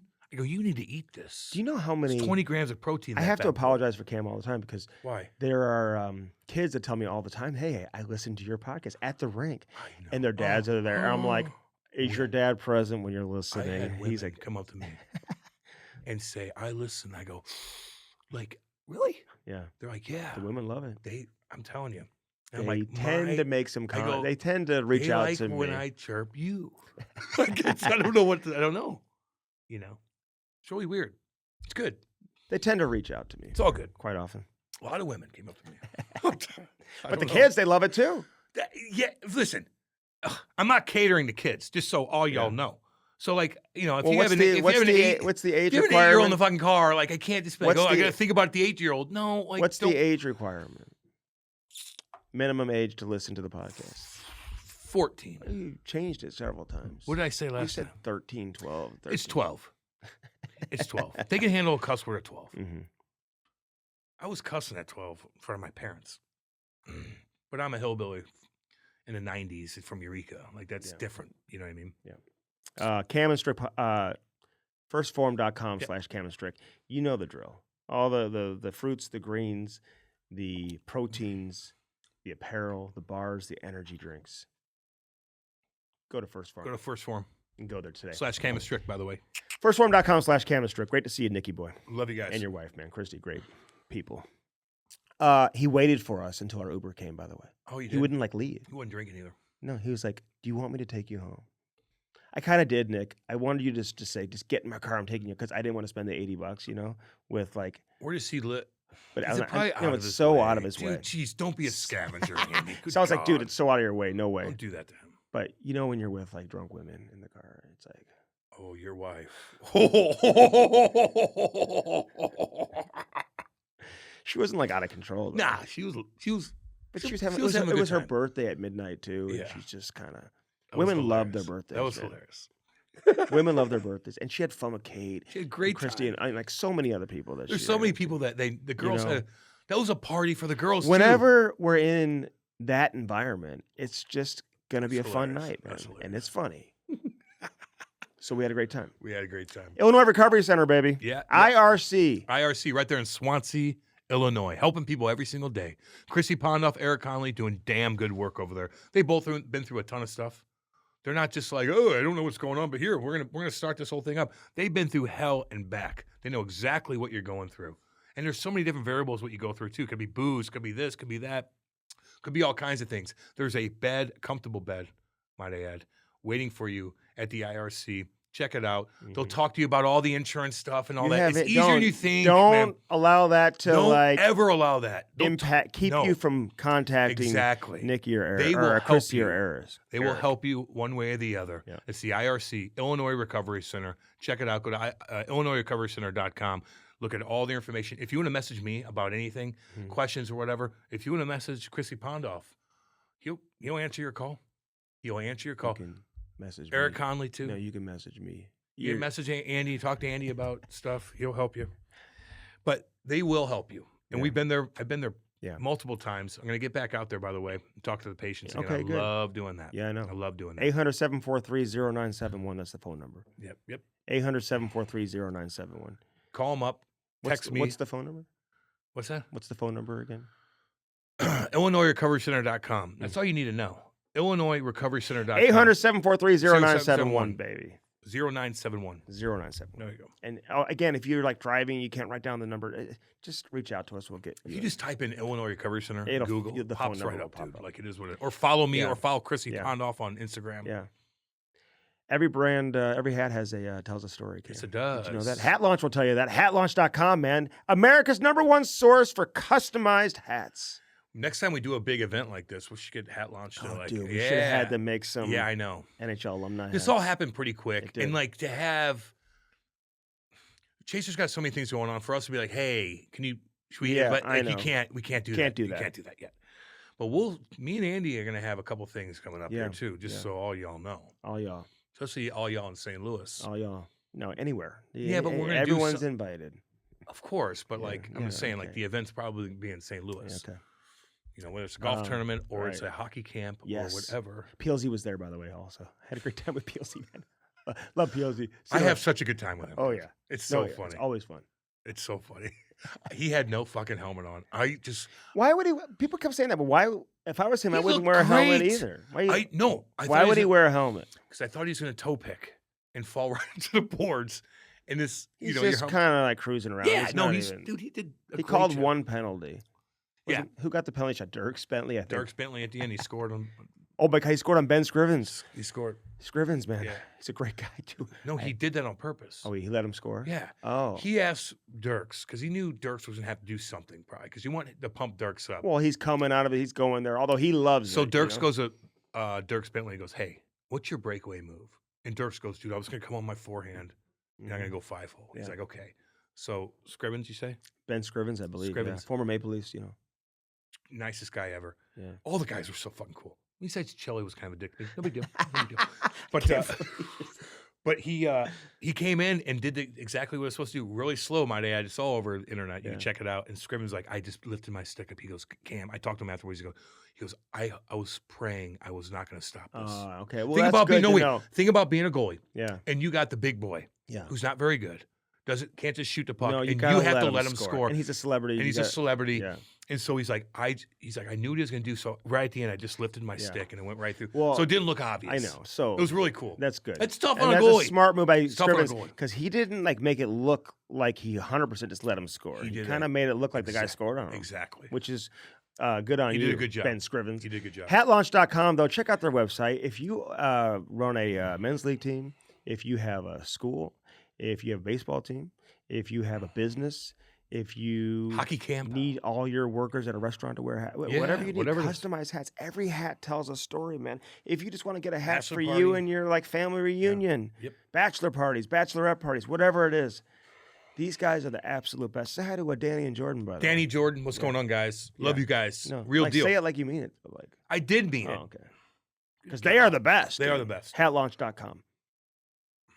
Hat Launch. Give him a thumbs up. Here you go, guys. What's up, baby? Bellman and Bellman.com. Cam, at Bellman, you get no. Swinging dicks. Now, what does that mean? A lot of swinging dicks in that locker room, though. My God almighty. Were there a lot of... See, we didn't go down there. We were going to go down there. The locker room was so fucking packed, and we got the best locker room in the league, man, the alumni room. And, like, afterwards, you just get done playing, like, you're sweating so bad. And there's so many people everywhere. I couldn't stop. In the shower and stuff? Like this, everything's people everywhere. It's hot. Soaked. Like, I get out of the shower, I'm like, trying to cool down. Mm-hmm. Like, you're already jacked up anyway, and I'm putting my I'm just soaked. I was sweating for an hour after the game. Okay. You know, couldn't stop. Yeah. Swinging dicks. There were swinging dicks in the alumni room, but not at Bellman. Buick GMC on one side of the street. On the other side, Cam, it's a Chrysler Dodge Jeep Ram. Yeah, you got options, and they'll take care of you. They don't care about your credit score. Yeah. They'll take care of you. They know you need a new vehicle. Yes. They're going to take care of you. And it's not going to be some dink ball swinging his dick around, creeping out your wife. Because that happens at some of these places. No, they'll take, not at Bellman. They will. Best customer service. Everybody gets approved, no matter how bad your credit score is. You'll get approved, big time. So go to Bellman and go to Bellman today. Say hi to Danny boy. Danny, what up, homie? And Kenny. Kenny. And Dale. Dale. What's up, Dale? Joel Quenneville speaks for the first time publicly. Publicly. And second all time in the history of the NHL in wins. Cool cat. Certainly an icon. Really, in every market he's ever coached. There's not one person that I met of all the people that we've interviewed that know Joel, that's played for Joel, that said one. I always ask about Joel, not knowing what they're going to say, and everyone's just like. But again, this is first time he speaks. I think people will enjoy listening to this. Joel Quenneville. There you go. Next. Hell yeah. On the Cam Strick podcast. The Cam Strick podcast is brought to you by First Form, baby. Use our link. And do it today. www.firstform.com/CamandStrick. Get jacked now. They are the real deal. Get that protein. Check out the apparel. Eat those bars. And drink those energy drinks. Firstform.com/CamandStrick. Yeah. Now on to the interview. Joel Quenneville, good to see you. Good to see you, Andy. How you been? Not bad. You know, down in Florida and enjoying the nice weather. What have you been doing over the course of the last couple of years? I've been, living down in Florida. Been playing a lot of pickleball. It seems like the craze has gone over the top, and I'm in the middle of it all, enjoying it every day. And, we got a lot of friends down there. We, play a little golf, play some tennis, ride my bike. We got a nice group that we watch a lot of hockey games. We're definitely in tune to what's going on around the game, and pretty interesting year as it is. We're going down to the wire here is it's very exciting, very interesting. I did some work over the last few years of trying to educate myself a little bit on what's gone on here in my situation, learn how I should have handled the situation better, and met some great people along the way through that process as well. So you're watching hockey. Yeah. Right? Nothing's changed from that standpoint? No, I don't watch it as a coach. I just watch it like I get entertained here. I'm looking for guys. I'm looking for pace. I'm looking for some good entertainment the last couple nights with the little 2 seconds into it, the Jersey Ranger game. That was interesting. And so, I'm watching it for the pace and, the talent and skill, and watching more the players than I am watching technically how they're playing. Yeah, almost 3 years since you've been in the National Hockey League. Had you ever taken that long of a break away from the game of hockey, even going back to your playing days? No, not even close. And then the prior 3 years, or prior to those years, there was a couple of years with COVID. There was 2 years there. I lost a job in Chicago for a year. So I've been away for the game for quite a bit here, and it's so it's still watch it, and still talk to a lot of coaches, a lot of people in there and around the game that are friends that we communicate with, and certain teams you root for a little more. And but this year's a lot at stake. A lot of coaches have gotten fired this year. Hey, you don't ever like to see coaches get fired, but when it does happen, does part of you think, okay, well, maybe this is an opportunity. Maybe they're going to call, and maybe I can find my way back into the league? I was, over the course of the time there, whether it was the first year, second year, or now, it's you're always looking at opportunities, but I just I'm waiting for a clearance to get that chance to get back and coach. I know that there's people that will ask you how is there interest, or you're thinking, what are the possibilities of coming here, and are you interested? But there's a process too that before you can go, we can go to the next step. We're not there yet. So teams have called. There's ways of finding out your interest level. Did you have mutual interest? There's some places I would have loved to have gone. So when that happens, what's the next step? What do? Do you call the commissioner's office and do you say, hey, am I allowed to entertain this job? Or is that more on the team? Is that their job to call and find out if they're even able to hire you? Not for sure exactly how it plays out, but I think that they're more likely somebody within their organization to reach out to the commissioner. When you first resigned, were you forced to resign, or did you say, hey, listen, it's the best thing for the Florida Panthers and everybody involved if I step away? Well, it all happened so fast. To be quite honest, I didn't think I was going to miss one game. That was the first day after that coached the last game. And I was on the plane going to see Gary. Mm-hmm. And going in to see Mr. Bettman there. On the way there, as the first day, I read the report. And it was in the summer of 21 where I heard anything about sexual abuse and sexual assault. And then the day before, that last game I coached, Kyle come out and said that he had been assaulted, and it was where I read the details was on the plane up to New York that day, and I'm sitting there reading it, and I'm sitting there, it was the first time I heard anything about it, and it was very sick. It made me sick to my stomach when I read how our video coach assaulted one of the players. And then I was equally more disturbed when I read that he used the power of the coaching office to influence the player. So that was on my way there, and so when it happened quickly, I think that leaving the Mr. Bettman's office that day, we came to a understanding that it would be best for me to step away, and that's but I didn't anticipate would be gone this long. That's the first you heard of sexual assault involving one of your players. You had never heard about a sexual assault prior to that. No, I didn't know the player. I didn't. The day before was when I found out who the player was, and but this is more about the abuse of a player than it is about me. And I think that that's we don't want to get confused on what he had to go through. How'd you find out about the lawsuit when Kyle Beach filed the lawsuit suing the Chicago Blackhawks? Who called you and told you about that?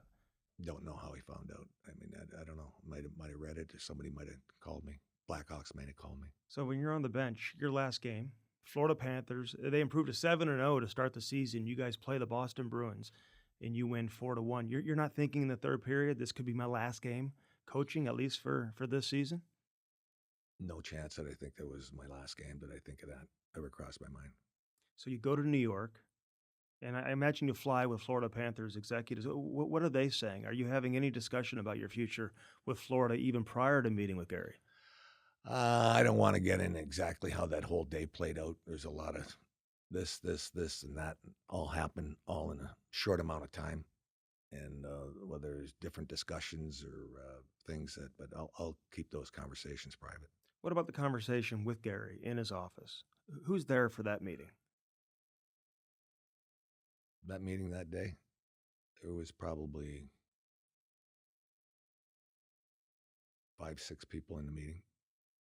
And how long were you into the meeting when you realized, okay, this is not going the way that I had hoped or the way that you expected? I didn't know exactly how it was going to play out. I think I wasn't in there the whole time. I think I left the room and they talked, but I think that was Were the Florida Panthers, were they supportive? I got it. Mr. Vinny Viola has been great. He's been supportive. You get paid the rest of your contract? You had a couple years left, right? I'm not, I can't talk about that. When you're on the bench, the Kyle Beach interview on TSN, it aired an hour before the game, I believe. Did you see any of the interview? Were you aware the interview was taking place? I heard that it took place right before, I think, our team meeting, and I saw it after the game, but I heard about something like that happening. Have you talked to Kyle? Yes, I have. What'd you tell him? I reached out immediately once I heard the story of trying to say hello to him and talk to him. And it took time for him to be comfortable with the conversation. You apologize. And I'm not, I don't want to discuss our conversation, but I think that's between us. Who let Kyle Beach down, you think? I'm not blaming anybody. I blame myself for some things I could have and should have done differently. What should you have done differently? Well, I think that given a little background to what when I first went into the meeting after the game, it's shortly after, and I found out in a short amount of time that what happened. They asked me, did I know anything about our video coach hanging around the Rockford players, and I didn't know anything about it. And then they told me that he was hanging around the Rockford players. He was socializing. They were going out to bars, and he might have sent an inappropriate text or two, and that he was bugging them. And that was that's all I knew. I didn't put it all together that it resembled sexual abuse or sexual assault, and by not asking more questions, and I take ownership on that. I think that had I known more, I think I would have handled it completely different. So sexual assault, that wasn't discussed in the meeting? They weren't saying, hey, this player has come forward and he's made an allegation of being sexual assaulted by your video coach? No. So this is in May of 2010, and you just win the Western Conference final, right? Arguably your biggest win in the history of your coaching career up to that point. For sure it was. Yeah. So you're going. I don't know about for sure, but that was we did.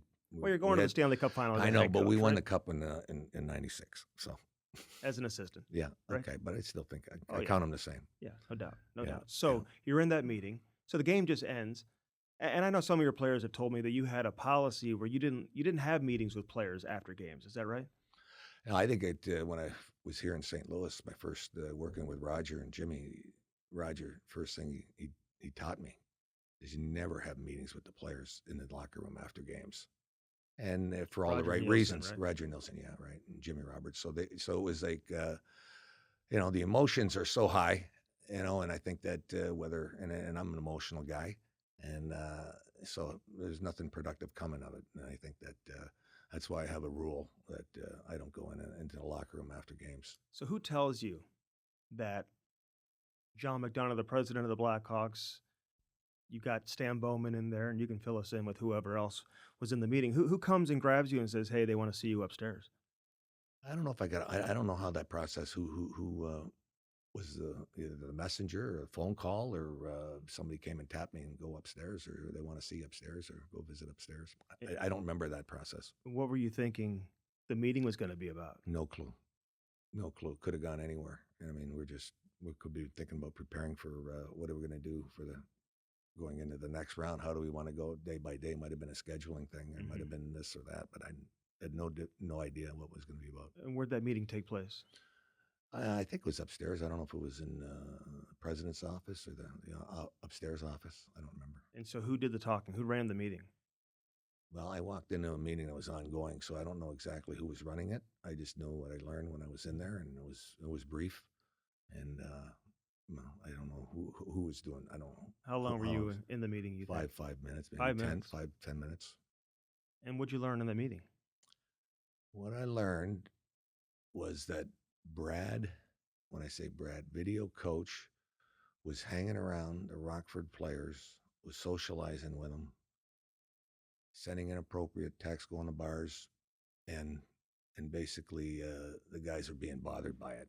And I don't think there was anything resolved in that meeting. I left the meeting with an understanding that they got it, and that's how it was left.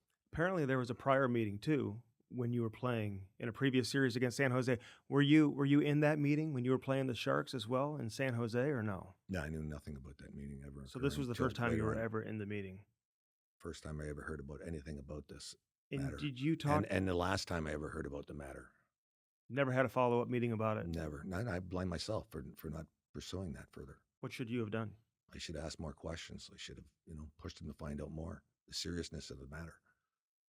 Doing nothing about it was, that's on me. I own it. Did you consider getting rid of Brad right then and there? Like, were you comfortable working alongside with him on your staff, knowing what he was being accused of doing, even if it was just sending inappropriate text messages and hanging out at bars with your players? Had I known what I found out when I read that article, it made me sick. I would have had no problem getting rid of Brad. We'd have had no problem getting rid of Brad, and it wouldn't have made a difference one way or the other what was going to happen in the next series. You miss players all the time, and but it was unacceptable. Video coach, he's replaceable, right?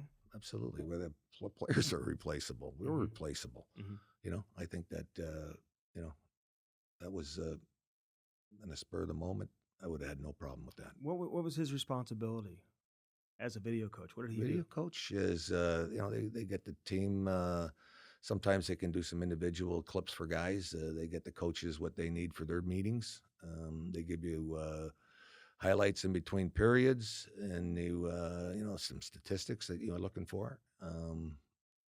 Everybody's got a different level of authority in different teams and different organizations. I didn't hire Brad, but Brad was there when I got there, and he did his job. So you didn't say, "Hey, Brad, quit hanging out with the players," and what are you doing? You had no conversation with him about that. No, and I think that's my fault because I think that just to give you a little background, the culture around the organization, I think there was I think people knew that the organization had, I'm going to say there's almost like a big divide. I think people, whether they're in the organization, around the organization, maybe even people around the league, knowing that there was upper management, there was hockey management, and then their coaches. I think a lot of people felt the atmosphere around there. There's a big divide. And for whatever the reasons are, I think my situation was I had a pretty good idea that I knew what I had to do. I knew what my job was, and that was to stay in my own lane and do my job as a coach. And I think that what I had heard in that meeting didn't qualify. And knowing that had I known a different thing, I knew that my lane, I know when it would have been time to cross it. But these guys, and I'm not blaming anybody, but I mean, the upper management, I had a name for them. I called them the firm, not in a derogatory way at all, but just that the way they did business. It was just a matter of fact, a legal, business-like law firm, and that's basically what it was. Where you knew your job, you knew your job description, you knew your role, you knew to stay in your lane, and you knew who the boss or the bosses were. Did you watch the interview that Kyle Beach did? I think, I watched it probably right after the game that night. Yeah, I'm pretty sure he said in the meeting that there's no way you could not have known. Like, what's your response when he says that? Well, I didn't know. That's my, I'll stick with that. When you're in the meeting upstairs, do you feel like others in the room knew more than you did? Well, I think that walking into that meeting, I'm sure there was other things being discussed prior to that, so they obviously knew more than what I was being told. I don't know if they were rehashing what had already been said, but I think that I could have been. But I'm going to say I'm sure there was more. So what they tell you, like you leave the meeting, what are you thinking at that time? Are they saying, "Hey, you just focus on coaching. We're going to handle it. We'll take care of it"? Like what are they saying? And specifically, John McDonough, I would imagine he's the most senior leader in that room. What is he saying specifically? I believe that it was just left that it was in their hands, and they were going to handle it. And there's no way that I was even thinking of, I don't think I said much in that meeting at all, because I was more of a listener. So from that meeting moving forward, you don't learn more details about his involvement with the player until you read that Jenner and Block report? Absolutely. Yeah, it was the first time I heard anything about sexual assault, sexual abuse, and on my way to the commissioner's office. First time I read anything about sexual abuse and sexual assault. But I blame myself in that meeting that I didn't push the envelope to find out to the level of seriousness, whether it was, I wasn't informed that, what had took place. Even you made some statements, even when you were head coach of Florida, saying you weren't aware of any sexual assault, but you were still coaching the Blackhawks when Brad Aldridge got fired. Did you ask why he got fired? What led you to believe that he got fired? No one said anything about sexual assault then? And nobody said he got fired either. I think that it was a mutual agreement. Brad said he left the organization. I got a phone call one day, and they told me that's what happened. But again, same as the other, not following up the original meeting and not following up the following days, and not following up with Brad, that I just think that I blame myself. That's on me. I take ownership on that, and I was trying to think that I was staying in my lane and doing the right thing. Looking back on it, being around Brad, did this fall into his character? Were you shocked to hear that he was involved, or could you see this happening with him? Maybe it didn't surprise you. No chance that I see this happening at all. No, not at all. I couldn't imagine it. Couldn't imagine either one of the things happening. The internal evaluation. Some people have labeled it a letter of recommendation because he went on and he got other jobs in hockey. I think he was given the option by the organization, too, to have an investigation, which he just chose to resign instead of having them investigate the actual matter, right? So, therefore, there was no formal investigation in terms of his firing. He just essentially resigned. But when you wrote this internal evaluation, what did you know then, and what did you say in the evaluation? Well, I think what you're asking about is basically a false perception of each department head does an annual review of people in his areas, and I had the responsibility of doing the coaches and the trainers and maybe one or two others. And in that year, I can recall, and it's just for the HR and the management, and it's for their information. And I basically had generic lines for them, knowing that everybody had a good job, did a good job, and I knew nothing about what went on with Brad at all. So it was just, just doing my thing. What have your players told you, specifically those that played with the Blackhawks at the time? Did they know? No, they didn't know. Most of the ones I've talked to, nobody knew. Brent Sopel has come out and said players knew. You don't believe they did know. And the players you've talked to have said, we didn't know anything. They didn't know. Some of them might have known. I didn't know. Kyle Beach as a player, was he ever on the radar to play for the Blackhawks? I know he was a draft pick, and he was in training camps and playing with your farm team in the American Hockey League. Was he a guy that was on the radar to potentially play and be a Blackhawk? Oh, the fact that he... I think we always had a couple, 3 prospects around that were close to joining us based on our health and our injuries. We always had a lot of depth, and some years we, I don't recall getting too many seasons where the exposure where we had to go deep, and I just, the fact that he didn't play. I'm sure he was discussed to come up on a call up here or there, but call ups are usually made by the team watching the team, who's watching the team, and getting reports, but. On a need basis, I don't know if that was ever a strong argument or a talk about. I don't recall ever having a discussion about it. Beachy's coming up. So when Brad Aldridge was found guilty of assaulting a high school student in Michigan, I think he served 9 months in jail or was sentenced to 9 months. When did you hear about that? Was that prior to reading the report? And were you surprised to learn about that when you first heard about it? Oh, I was surprised and disappointed. And I think I read it in the paper, and I had no clue where he was at, what he was doing, and That was that might at least give me something to think about. Well, we were told that he was hanging around the players.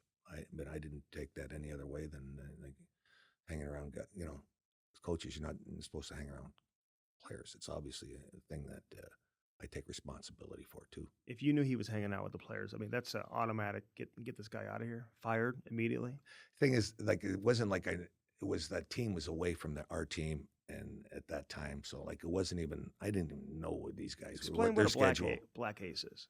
Black Ace was in the playoffs. You got your guys that are when you're 23 deep or 26 deep based on the end of the season. Back then, I think the rosters might have been a little heavier with additions at the end of the year, but you probably had a group of probably 7 or 8 guys that would be working out with the minor league. Sometimes a coach, or sometimes the NHL coaches would run their practices, but they kept themselves ready to go in case they have to be pulled out of the bullpen type of a scenario.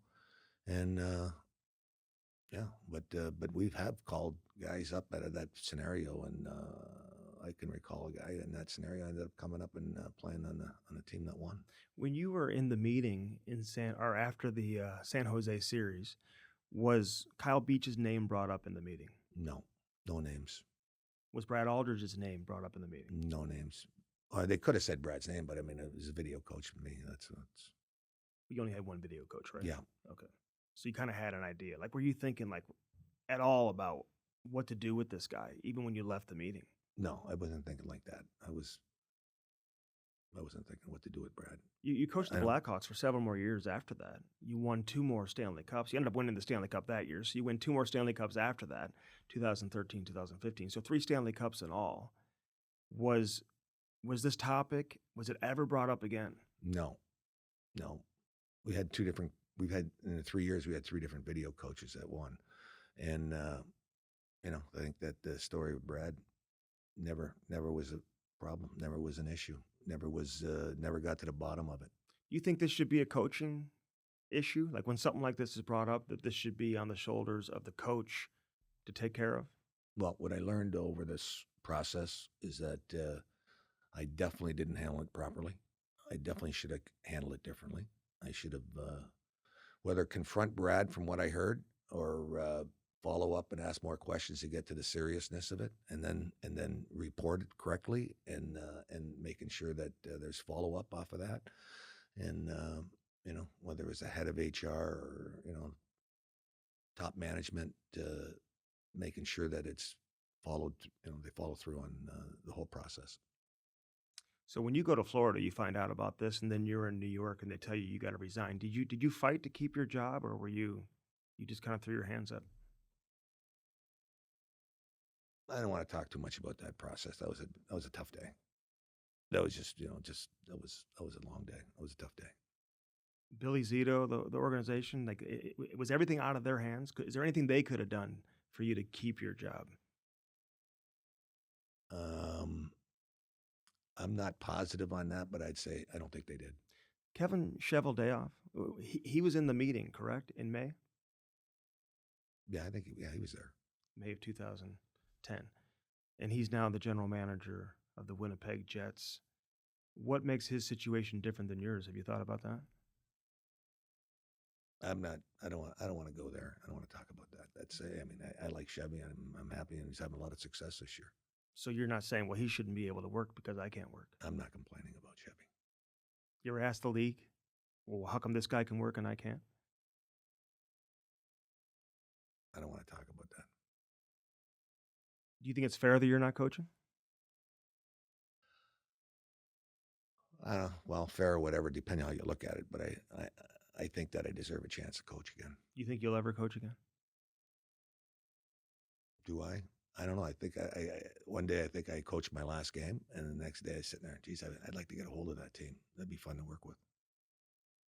What team is that? Well, a few teams right now. There's a list of about 10 right now that look like and the other 6 that are going to make the playoffs all have the same chance. So it's pretty wide open here. What's been the response that you've gotten from people around the league, managers, coaches, former players of yours? I mean, how many people have reached out and shown support for you? And have there been others who have said, "Hey, Joel, I don't know, you should have done more. Should have done more." Yeah, I should have done more. And but I've had, you know, I think that the hockey world's been, you know, behind the scenes. I talked to a lot of people, and you know, again, it's not about me. It's about Kyle and what he has to deal with, and had to go through all these years, and survivors of sexual abuse and victims, and you know, and that's the part that I've been. I got a little bit of enjoyment of the education I had in this process. And what have you been doing to educate yourself? Well, I've done some things that, whether it's, you know, the Respect Group and Sheldon Kennedy and Chris Jensen, a couple of survivors have tremendous stories, and it turned out to be, you know, Chris has been a friend, and Carnegie Initiative being in Toronto. I mean, I don't want to go through all the stuff I did, but I did a lot, and I talked to a lot of different people about it and learned how to handle it. But some of the fun things I did coming out of there, I got to meet Mo Hashem, who was Hockey for Use, and I want to shout out to Windsor School at St. Anne's Catholic, and the girls there. That I was so impressed in how he operated his story. You got to look him up, and Mo has done a great job. And I could talk about Brock McGillis. I could talk about this guy, that guy, and some of the people I worked with. I can talk about. There's a number of people, and that's the friendships that grew out off of those relationship. I talked to whether they're lawyers, whether they're you know, been a very complex process of 1 year to the next year to the next year, and but it's you know, I think at the end of the day, you know, we understand that we'd love to get back. Do you think if the Blackhawks would have handled the matter differently, it could have prevented the assault from happening with the high school student in Michigan? I'm not blaming anybody. It's hard to say. I don't know how that process played out after after the season, or how it was left when he left. I don't know how that those discussions. You and Stan went and talked to the coaches at the draft, I believe, last year. Who invited you to do that? Might have been Bill Daly, but whether it's Gary or Bill or you know, the department there. Prior year, I talked to all the general managers and coaches of the American League on a Zoom call, and it was well attended. It was a good process for me to, you know, just share a little bit about a lot of things. We didn't talk about this topic at all. You didn't? No, we just talked about you know, my experience in the American League and the coaches, and a lot of young coaches in the American League. Maybe they get some pointers in how to grow. And then we had this past year in the fall in Chicago, where had every general manager, every coach, and Bill and hockey, you know, hockey staff. So there's probably about 70 something people in the room. That was intimidating, and I think that I was just talking about my story and telling them what I thought I learned through that process, and guys were supportive. If the same situation were to take place today, what would you do? What would Joel Quenneville do? Well, first off, I would, if I knew everything would happen, I would follow the routine of reporting it immediately. I would have asked more questions in that meeting. I would have made sure that, and had I known what happened then, what I know now, what had happened then, I would have had no problem getting rid of the video coach. Did Paul Vincent, I believe he suggested to the organization they should go to the Chicago police. Were you there for that meeting or no? I don't recall that. Mike Babcock gets hired by Columbus. He gets fired prior to training camp. Say what you will about that decision to even bring him on board, but do you feel like that's impacted your ability to get back into the league? And if you were making any traction, that maybe set you back? You know, when I look back over the sequences of time, whether you're looking first, second, or third year, there's probably been some instances where you think there's a greater probability of returning, and just when it looks like it's going to come, maybe it's around the corner, maybe that's influencing the decision. and or I was getting some bad breaks along the way with other situations comparable.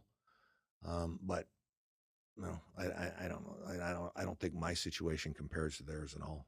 What was your message to the coaches, the NHL coaches?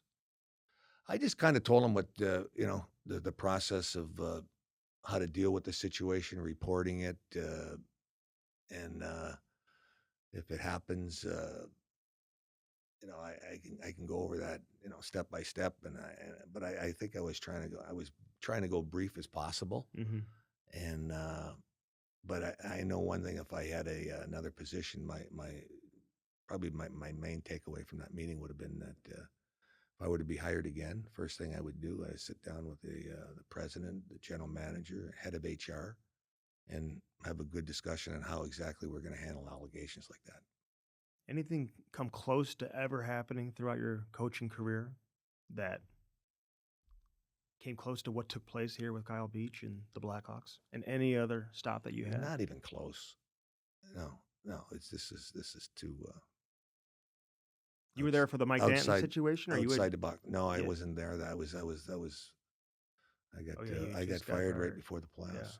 Yeah. What's been the hardest part for you and your family in dealing with all of this? I know Kyle Beach is the victim, but again, you're second all time in the history of the league in wins. You're approaching 1,000 career wins. Be just the second coach in NHL history to get there. Do you think about that? Do you think about the Hall of Fame, all of that stuff? Is that even creeping to your mind right now? No, I think that getting back would have been the first objective. Just the fun process of trying to win and trying to get the guys to come together as a team gets me excited. I look back and there's been some fun process, but the toughest thing through this whole process for me is how the family has been. They read all that stuff, they see all that stuff, and seeing their dad as promoting and not handling sexual assault, that's disturbing, knowing that it's not fact.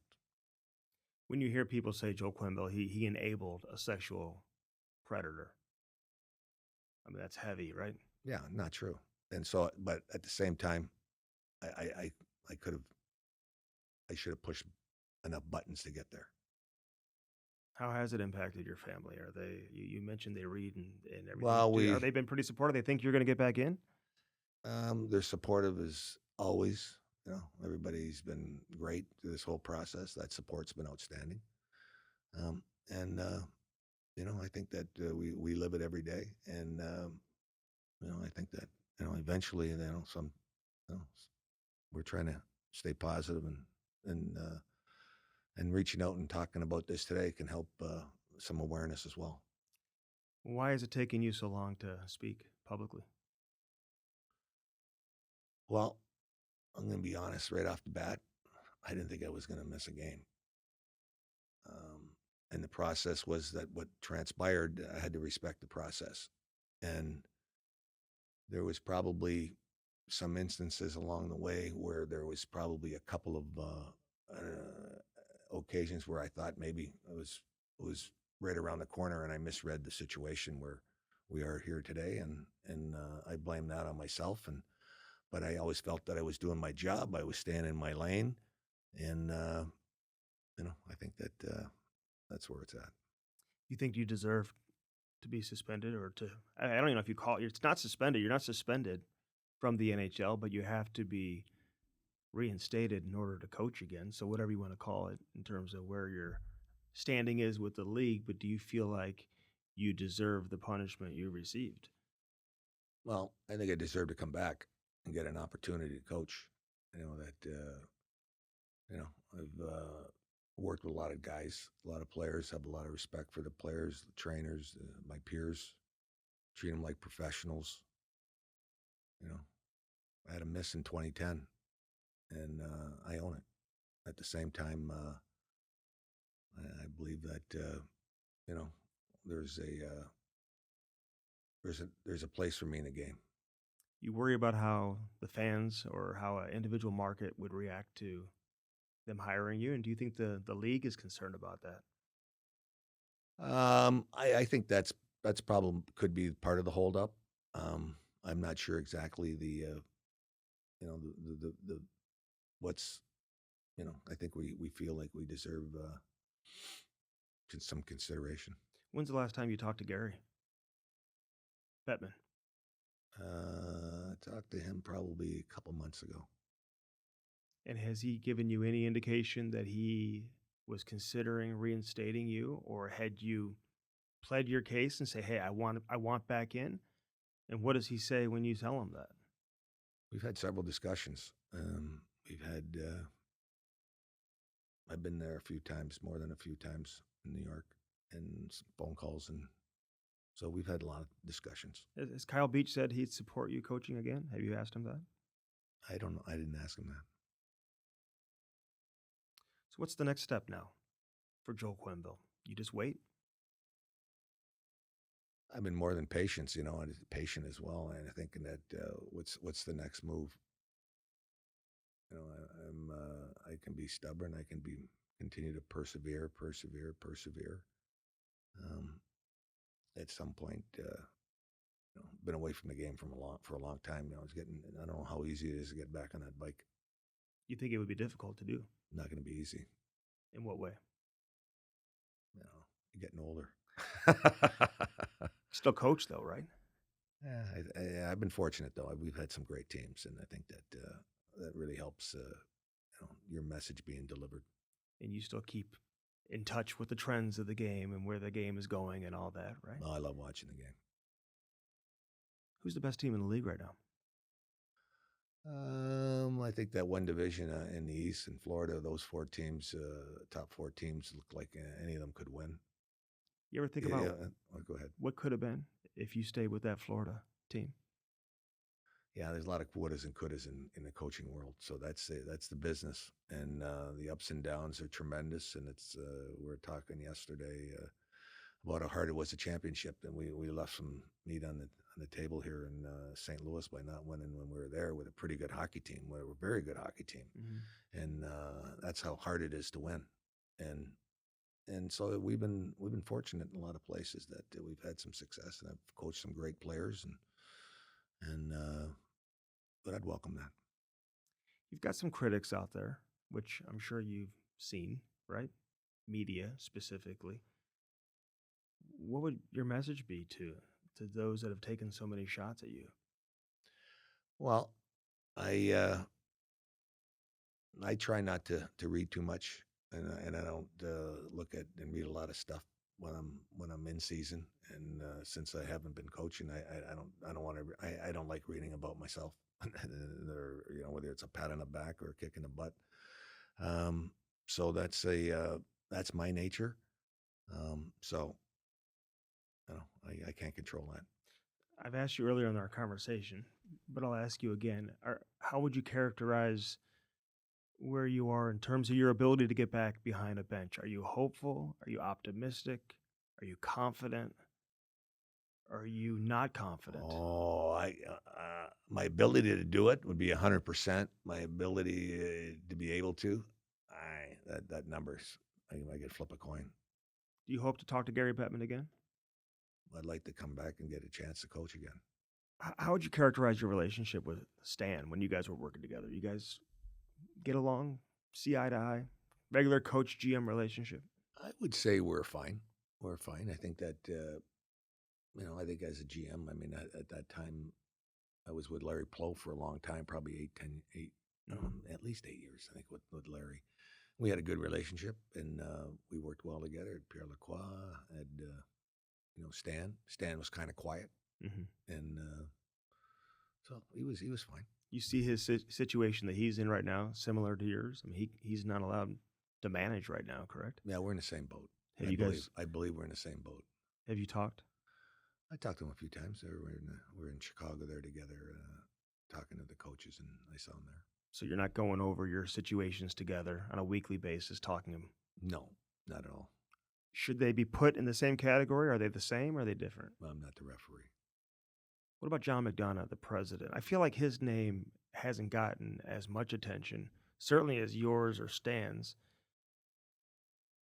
Does he deserve greater responsibility, at least from a public standpoint, than maybe he's been given? I'm not blaming or expanding who to blame or how much to blame. But I think as the head of the organization, I think that he was in charge. Did you think he would take care of it? I would expect that somebody around there, the upper management, was taking care of it. And eventually he did, I assume, right? 3 weeks later, but it wasn't done right away. But he was the one who presented it to HR, correct? I am assuming that. I don't know the steps that were taken. Did John ever follow back up with you about this whole situation? Never. Even after Never. Brad was fired? No. He didn't call you and say, I hey, had we one fired phone Brad? call, and I'm not sure exactly who it was that called me. But that was that's the outside of that, and that meeting was basically the discussion on our video coach. What are you hoping for now? Now, I'd like to come back in a good spot, in a good situation to coach. Are you in a situation now where you would be picky in terms of where you went? Are you taking any job that comes open, or you still feel like, hey, listen, I'm Joel Quenneville. I've won a lot of games. I want a specific type of roster that I know I can win with now, versus going into some type of rebuild? Good question. I don't know what the marketplace is like. I don't know what's in the marketplace. I don't know how that would play out. I don't know. It'd be interesting. Your wife and kids, they want you to coach again? I think so. Maybe not everybody. Thanks for doing this, Joel. I appreciate it. My pleasure. The Cam Strick podcast is brought to you by Bellman. BEHLMANN. Bellman Automotive. Located where? Troy, Missouri. Buick GMC on one side of the street. Right on the other side, Chrysler Dodge Jeep Ram. Get yourself some new wheels in time for the winter. All right, that was Joel Quenneville on the Cam Strick podcast. Damn, man. What do you guys think? For him to come on and talk for the first time, like, what you guys think? How did he handle any of these questions? Mm-hmm. You let us know. I thought he did pretty good. I still, there's still some questions, like, he could have, listen, he made some mistakes. And we all know that. He's acknowledged those. I don't want to get into reacting to the interview on this episode. I think maybe we do it next episode. I want to let people decide for themselves. That's cool. Listen to it. You did a good job. Listen to it myself because I was here, but I want to go back and watch it. Yeah. And that was good, man. Remind myself. You know how it is, Cam. You do an interview sometimes, at least for me, sometimes I can't even remember what we just talked about, like you talk to somebody for an hour long, Most of the time we're having fun. Yeah. But this was like an exclusive. Andy had to do it. Like he had the timeline of everything. This wasn't a jokey, fun podcast like we do with pretty much every single other ones that we do. Yeah. I don't think the other 284. Another situation where I could say that you would need another one-on-one. But this was completely different.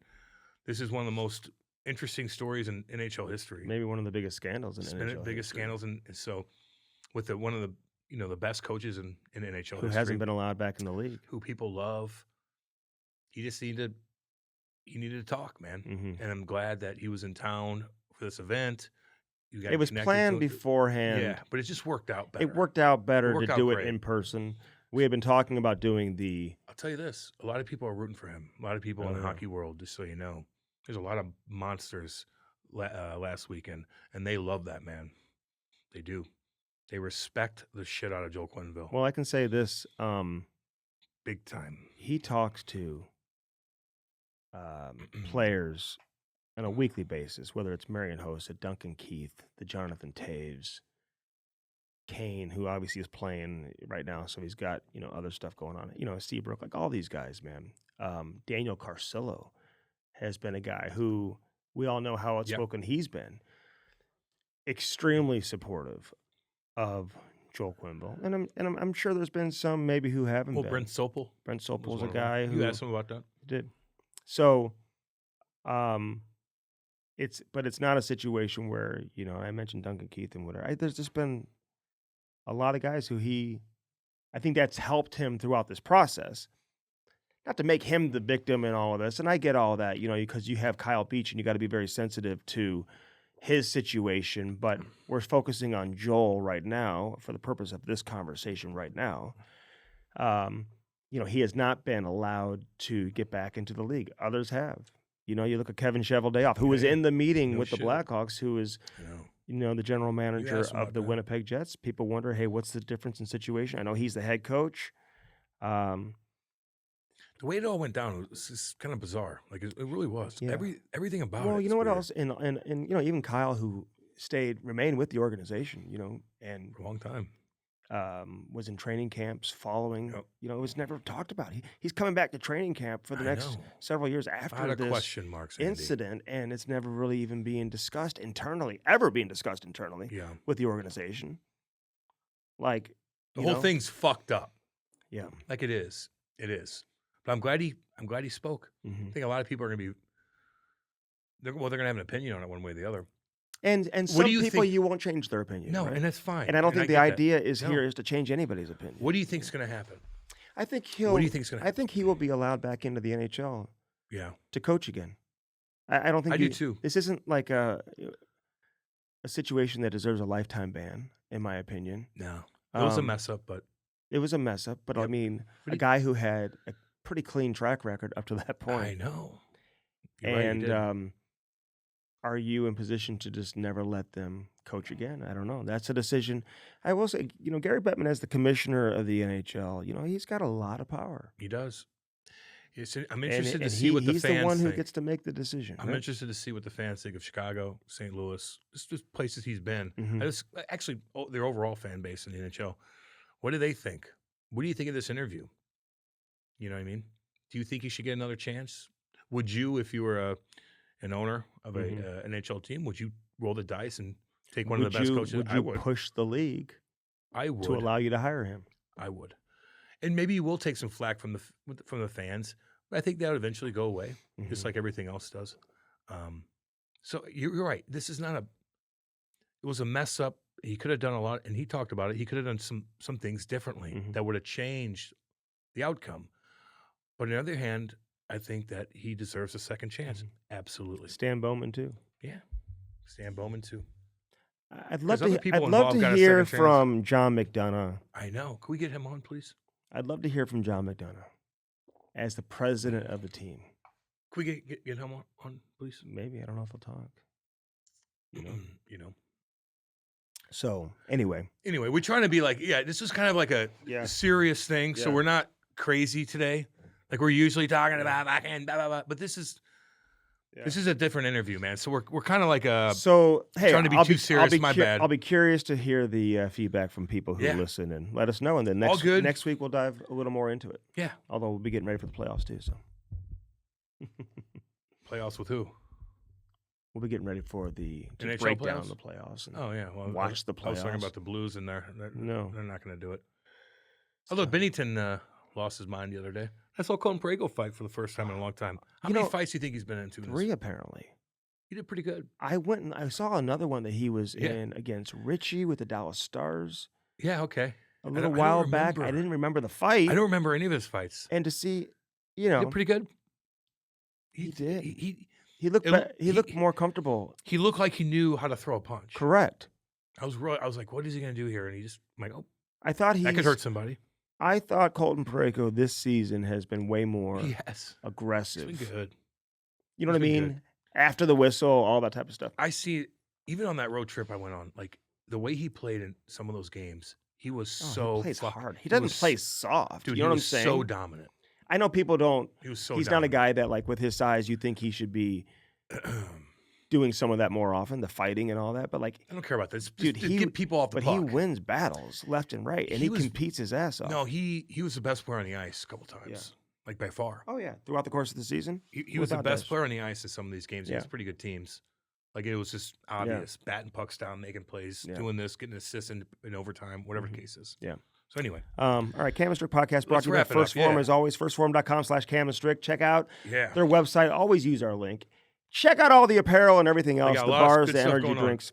These bad boys right here. Yeah, baby. Hat launch, baby, and hatlaunch.com. Every hat tells a story, Cam. You're right. They are the absolute greatest in hat history. They're pretty dang good. And they're St. Louis, too. I love it. They're making you look more stylish, one hat at a time, baby. I wish we had a hat for the event we just went to. I know. We talked about that. I just wish we had all in our stall had a hat launch hat. Next time. Next time. Absolutely. We had no control over any of that, but it would be nice. And great job, Chaser, once again, man. Damn good. It's great to see his boys, too, man. They did good. Handsome kids, Illinois Recovery Center, Cam. Illinois Recovery Center. IRC. Right IllinoisRecoveryCenter.com. Swansea, Illinois. They got a beautiful bed waiting for you. They'll get you right. Mm-hmm. They'll get you right. You'll become normal again, and your family will be happy. Yeah. You may think sometimes you're going to go into like a facility and you're going to be uncomfortable because they don't understand. It's like no one understands. No, they'll understand you. They've seen it all. They've been through it all. They've been through it personally. They've been through That's what separates them. Stuff, dude. When you're an addict too, like if you're an addict and you talk to somebody that maybe knows the technical terms of everything and what happens with you, but they've never been through it. It's completely different. They went through hell and back. Yeah, that's different. Legit hell. I know. If you want to know what hell on earth is, and now fucking heroin. And now they like they can speak your language, if that makes sense. They know they're going to help you. What you're saying. I remember I told you I go in there and I talk to the patients. I could just tell. Yeah. Who's in week 1? Who's in week 2? Who's in week 3? Who's in week 4? Yeah. They're not happy. A little bit happier, and then once you're in week 4, everybody's like running around. Hey guy, how you doing? You got your emotion back. IRC, IllinoisRecoveryCenter.com. Bellman, baby. At Bellman, you get no. Swinging dicks. No swinging dicks. You do get a Buick GMC. Lots of options there. Get options for all Summertime's seasons, here, baby. Summertime. Other side of the street, you could just throw a rock and you can hit the Chrysler Dodge Jeep Ram. They've got something for everybody. Yeah. Cam's looking at that pink Jeep, 2 doors, soft top, small wheels. Listen, there's nothing wrong with that, but obviously, I can't really fit in the Jeeps that much. Oh God, really? I didn't think that was an issue for you. Yeah, no, I know. It is. Really? They're not as comfortable. Because your hands are so big? No, I don't know what it is. It's not very comfortable. Cam is an unusual human being. Yeah. With his size of his body. I know. My hand, people were like, I'm shaking hands and hugging people all fucking night. Every time. It's like, God, your hands are monstrous. You should be 6'3". Your hands are gigantic. You should be 6'3". That's why I can not 5'10". That's why I can grab people like Andy. I'd rather grab you and be like, and twist you up and be like, bam, and put you right there. Dude, you did that to somebody during the game. You rubbed him off on the wall. Big Georgie. No, it was not. It was Peros. And the guy hit, I think it was Peros. No, dude. No, because I had to do a couple little things. It was somebody smaller than you. What? And they hit their head on the glass. It was very reminiscent of what you did to me. It wasn't that bad. It was the same rink, different sheet. God, I felt strong. Did you? For a guy who's 5'10", like he should be like. I'm 6 foot. No, 5'11" and 3/4. Fine. 5'11" and 3/4. But I could pick guys up and be like, if I wanted to fucking pick you up and pin you. Say hi to Danny boy. Hey, Danny, what's up, homie? And Kenny? Kenny. God dang, Kenny. Dale? Dale. Tell your brother I said, hey. What's his brother's name? Dale. No. Love you guys, by the way. Yeah, listen, hope you enjoyed this episode and this conversation. Can't wait to hear back. Cool. Hear the we got feedback some good ones from coming guys. up, too. We do. Subscribe to our Instagram. Follow us on Instagram, YouTube. Twitter, YouTube. Subscribe. Comment hit on that everything. subscribe. Hit that 5-star See what's button. up. Crush it. Yeah. And follow leave all of some our shit. comments on YouTube. You want to watch the interview, go to YouTube. We love all you guys. You can listen by to the it way. as well, but if you want to watch it, go to YouTube as well. So hope you enjoyed it, and we appreciate I thank Joel Quenneville big time. and all those around him, Good his for family, him to do everybody, this, man. That's pretty cool. For trusting us with the first time that he speaks publicly. So cool. Love you thanks to guys. Joel, See you too. later. Peace.